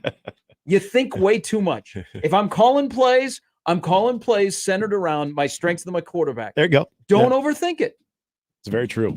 And he doesn't overthink it. And people were crushing him. They're like, oh, that's a terrible decision. I'm like, no, it's genius. He doesn't have to think about where he's going for lunch every day. He knows exactly. He knows what he's going to eat. And look, if it doesn't get old to him, then why should anybody care? I mean, I had a 10-minute conversation the other day. Where do you want to go? I don't know. Where do you want to go? I don't know. Yes. Where do you want pizza? No. What about Mexico? When was the last time we had No. You know what? We know where we're going. Do you get this at all with the significant other? Do you get you choose? Yes. And then you choose, and they're like, no, I don't want to do that. Well, no. Then don't ask me. It was my choice. Exactly. It was my choice. Oh, that grinds my gears, man. Then don't tell me it's my choice. I did say over the break, I said, because we went through this discussion, and she's probably listening right now. I said, God, doesn't McDonald's sound really good? I don't think I've ever said that. Like I haven't gone to McDonald's outside to get like a Diet Coke. I think I had a McGriddle within the last year. So, but I'll go there for Diet Coke, even though, I mean, there's some of the locations in town, their Diet Coke is not as good as it used to be. But the one on 84th is money Diet Coke. Okay, hadn't been like to McDonald's in a while, but it's just like, doesn't McDonald's sound well? I will admit when I think maybe the Denny's on 84th was packed. When our next guest, Eddie Kennedy, was talking about their holiday tradition where they get the Big Macs. That moment when he talked about Big Macs, I'm like, God, it's been a while. It kind of for a moment sounded really good. It triggered old memories. Yeah, just keep it simple. I mean, that's what we fight about the most is, well, where do you want to go? What do you want to eat? I mean, I got people like, trying to set up lunch plans for the new year. Like, where would you like to go? I don't know. What are you hungry for? Yeah. And then you start thinking about like what's near both of you, and then you start pigeonholing yourself to just like a certain section of the city. Going here, I'm ordering you this. I'm ordering that. We're done. But I do have friends I go to lunch with that I know what they're like, how they're going to be dressed. So then you have to plan accordingly. Yeah. No. Yeah, if you're in a suit, we're probably not going to this particular place. But because you are in a suit, yeah, maybe Charleston's. We're going to a place where it's dark and yeah, they have watery salad on the salad bar. All right, AK is going to join us. So yeah, Mikhail Bridges, he goes to Chipotle. Chipotle's not bad. It's a good Every choice. single day. Doesn't have to overthink things. He knows his day's planned out. I think you wonder how Nick Saban became the GOAT? Day's planned out. Mm-hmm. Yep. Bill Snyder had a taco at 2 a.m. from Taco Bell. He needs to make time to eat. Every night at 2 a.m. A chicken taco. One chicken taco. Every night? I mean, he is 164 Why was years he up old. at 2 a.m. every night? Because he didn't sleep. He actually did a study to see if there was a way to work while sleeping. And a chicken taco of all things? Yes. But by feasting on the blood of infants, he was able to live forever. That's a good lead-in for Andy. It's next. Mornings with Sharp and Handley on 1620 The Zone and 1620thezone.com with Gary Sharp and Nick Handley. Big names, big games. We've got them all. 1620 The Zone. Hi, this is Doug Nodgard with Equitable Bank. Great service never goes out of style. When the digital age dawned, many said computers would be able to handle many of the interactions that used to take a person. Boy, were they wrong. How many times have you called your bank and gotten a recording to press 1 or 2? Not at Equitable. Not only does Equitable answer your call in the first ring, it's answered by a human being. That's because Equitable Bank values its customers. Equitable Bank, we take banking personally. Member FDIC. Progressive asks, what do a late-night pizza craving, Pizza place. Can I get one large pepperoni pizza? a newly licensed teen delivery driver, a guaranteed delivery time or its free offer, and your front fence have in common? Uh-oh. It's my fence! They can turn your stomach upside down in under 30 minutes. I'm still getting a tip, right? Bundle your home and auto with Progressive for great savings and round-the-clock protection. Progressive Casualty Insurance Company affiliates and other insurers. Not available in all states or situations. J-Tech Construction, the official exterior experts of the Huskers, offers exterior solutions that help you protect your number one investment. Whether it's roofing and siding or windows and doors, they're committed to excellence, quality, and outstanding customer service in every step of the process. When it's time to protect the exterior of your home, your choice is simple. Turn to who the Huskers turn to. J-Tech Construction. Check them out online and schedule a free estimate today. J-Tech Construction, the official exterior experts of the Huskers. Prescriptions require an online consultation with a healthcare provider who will determine if appropriate. Restrictions apply. See website for details and important safety information. Subscription required. Price varies based on product and subscription plan. Hey guys, did you know there's a generic form of Viagra that works just the same, but is 95% cheaper? And you can get it online? Just go to hims.com/radio. Through Hims, you'll get a free medical consultation, discreet shipping if prescribed, a 100% online process, and trusted generic alternatives to the name brands at up to 95% off. That's right, get generic for Viagra, the same active ingredient as brand name Viagra, but for 95% less. It's the same medication, still prescribed by a licensed medical provider, but with zero copay, no expensive appointments, and no awkward face-to-face conversations. To start your free online visit, you need to go to this exclusive address, hims.com/radio. That's hims.com/radio for your free online visit. HIMS.com/RADIO. And now another no-brainer money-saving tip from Progressive. It looks like your luggage is over 50 pounds. Is there anything you can take out? Oh, yeah. Let me just toss all these $20 bills. Great. Let me grab you a trash can. Stop. Instead of throwing money away, move some clothes into a carry-on. And here's a better tip from Progressive on how not to waste money. Don't pay too much for car insurance. Drivers who switch and save could save hundreds. Progressive Casualty Insurance Company and affiliates. Potential savings will vary. Not available in all states. The Zone Hotline is powered by 42 Degrees. The Source. By your mom's house. And we're back. Mornings with Sharp and Handley. Here's Gary, Nick, and Jimmy on 1620 The Zone.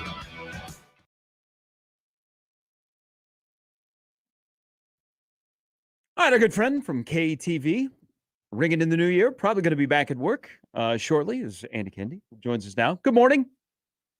Morning, Happy New Year. It's my re-entry into the sports atmosphere, so it's going to be a rough day. I know, you and I are on the same schedule. We get like 2 weeks off. It's fantastic, isn't it? It's great until it ends. And you're like, okay, let's let's quickly brief on what we missed and what we haven't really been paying attention to as much as we would if we were really working. So there you go. But the football last night, was the football last night awesome? The football was good. Not great for everybody that had morning shows to do, but football over sleep, will take it anytime. So with that said, it went really late last night. Geez. Yeah. So you're gonna find out with the ABC affiliate that you are. I think Michigan, Alabama will do a gigantic number. We saw what the NFL did to the NBA on Christmas, and what the NFL has done. There's these bowl games like the Orange Bowl where you have all these opt-outs, and you know it already before the kickoff, but yet ESPN had the best Orange Bowl rating since 2017. Why do we watch football even if it's bad football? Well, I think there's a couple of reasons. One, with the timing of everything, tradition of everything, everybody's around home looking for something to do. There's the gambling aspect to it, which has grown and grown nationwide. I don't think you can ignore that. And I do think there's some pageantry to just watching college football bowl games. You know, some of the best bowl games, you know, take yesterday night aside, okay? Those games were great in their own right. But you look at some of the games that really didn't matter at all. That Wisconsin LSU game was fantastic. There was that stupid Pop-Tarts Bowl. I mean, you're talking about games that got a big number. Look at the Pop-Tarts Bowl. I mean, that's just incredible. And, you know, I just think that there's nothing can replace live sports on television. And it's so funny because 20 years ago, I had news directors saying that, you know, your sports you're going to get pushed aside. You can see everything on ESPN. Nobody cares, blah, blah, blah. How the pendulum has swung back, because the only thing that matters right now on live television is live sports, is live sporting events. NFL is king. And if you want, and a notch below, college football is gaining momentum. So it's pretty amazing to see how valued college football has been. And, you know, it helps that we've had some pretty good games. Now, there were some duds, but, you know, for the most part, I think bowl seasons is fun. And it's the time, you know, I'll give you another stupid Kendi family tradition, aside from the cheeseburgers, which we did again this year. Another stupid family tradition is we have run a Kendi bowl pool, $5 a pop. I'm sure I'm going to get myself in trouble, but $5 a pop, and everybody, it's just winners. You just got to pick winners. Mm-hmm. And for a large portion of this, so there's 22 of us in it this year, and 24 of us in it this year. And for a large portion of the bowl pool, the Omaha Kendi Dogs were leading the bowl pool. So that tells you everything you need to know about college football. Okay, so I would agree. People tune in, people care about it, but I brought this up earlier. The Florida State game was probably the best example of this. You have 25, 29 scholarship players opt out. We knew that is always a reality when it comes to the opt-outs, but that seemed like kind of like the worst nightmare. College football nerds are going to tune in regardless of what bowl games are. As far as just the sports public, does college football have a problem continuing to keep them entertained to the bowl season outside of the football playoff? I think there's a concern. I mean, just look at the attendance figures. I mean, if you saw any of these other bowls on that weren't the big, you know, the New Year's Day 6 bowls. I mean, look at the upper deck, or, you know, lack of fans thereof in Orlando and in Tampa. I mean, it was jarring. And those are January 1 bowls. Mm-hmm. And that's not even taking a look at some of these other bowls played before then. I do think there's a problem, and I think next year is going to be even more unique when we start getting into the playoff. And then the bowls really, I mean, to the point, if you're not involved in the playoff, the bowls don't, I mean, they're truly an exhibition. They really don't matter. So I'm, you know, there's no way that the bowl system continues the way we've had it. I just don't know what form it takes. You know, are you going to be able to stage a Pop-Tarts bowl, you know, in 5 years? Are you? I don't know. Will anyone care? I don't know. Will people watch it? Probably. Yeah, somebody will. People will watch it just to watch the post-game ceremony. And that's the other thing, guys. How much have we seen the expansion of title sponsors in these bowl games get major plugs during the game? I mean, the whole, whether it be the Mayo Bowl or the Pop-Tarts Bowl, or, you know, take your pick, the Cheez-Its Bowl. I mean, everybody's doing something to try to get their product pushed on the air. The Tony the Tiger Sun Bowl. I mean, it's been Scooters. Interesting. Yeah, Scooters getting involved. Absolutely. And it's a great way to have a 3.5-hour commercial for your company. And, I'm sure the sponsors love it. And, quite honestly, you're going to get a better rating showing the Pinstripe Bowl on a random, Thursday in late December than you would showing something else. And that's just the reality of it. And you're going to be able to make money. As long as the ESPNs of the world continue to make money, you'll still see these bowl games. Hey, what if these bowl games that are not involved in the playoff promoted themselves as a preview of the following season? Not as a culmination and a reward for a good season, but hey, this is a preview of 2024. How would that go over? Well, I think that's what we're starting to evolve into. I mean, how many quarterbacks did we see yesterday and during bowl season that we haven't seen all year? And hey, here's the future. Just take a look at Tennessee and their guy. And, I think that it's turning into the spring game before the spring game, to be honest with you. You have 15 practices or whatever you get during bowl season, and let's see what the young kids can do. And I do think it's you could almost make the argument that the bowl season is going to turn into more of a start of the next year than the end of the previous year, or a culmination of the previous year, because that's what you're going to get. Because if your team's not in the playoffs, you're seeing more and more guys saying, why am I going to play in this? Because I don't want to hurt myself for NFL reasons, or I'm going to take my ball and go elsewhere in the transfer portal. And, so I think as we move forward, I think more and more we're going to start seeing these games, mimic spring game in terms of personnel philosophy, in terms of let's see what these young guys can do moving forward. And is that a bad thing, good thing? I just think it is what it is, where we're at in college football, because this playoff is the real, is the big show. And I'd be interested to see what will be the ramifications with these other bowl games to decide. Andy, in college basketball, as it stands now between Nebraska and Creighton, are you more intrigued / encouraged by Nebraska, or more concerned where Creighton is right now? Well, it's a good question, because, I guess I'm concerned with Creighton, because Nebraska, it's like, okay, they did what they were kind of supposed to do, right? I mean, when you look at this thing, the only reason why I think Nebraska is turning a bunch of heads is because they haven't done what they're supposed to do in years past. True. They haven't beaten the Florida A&Ms and the Stony Brooks of the world, and now this year they put it together and they're doing that now. They beat Michigan State, and they won at Kansas State, which were solid wins. But let's see now going forward, when you start getting into the meat of the Big Ten season, shifting to Creighton. I think the Creighton puzzle thing is interesting. I don't want to overreact, because the teams they played were pretty damn good, right. In terms of the Big East teams. I'm not talking about the Big West teams or whatever conference, or Western Conference. I'm going to have to brush up on the same conference that the Colorado State plays in with UNLV.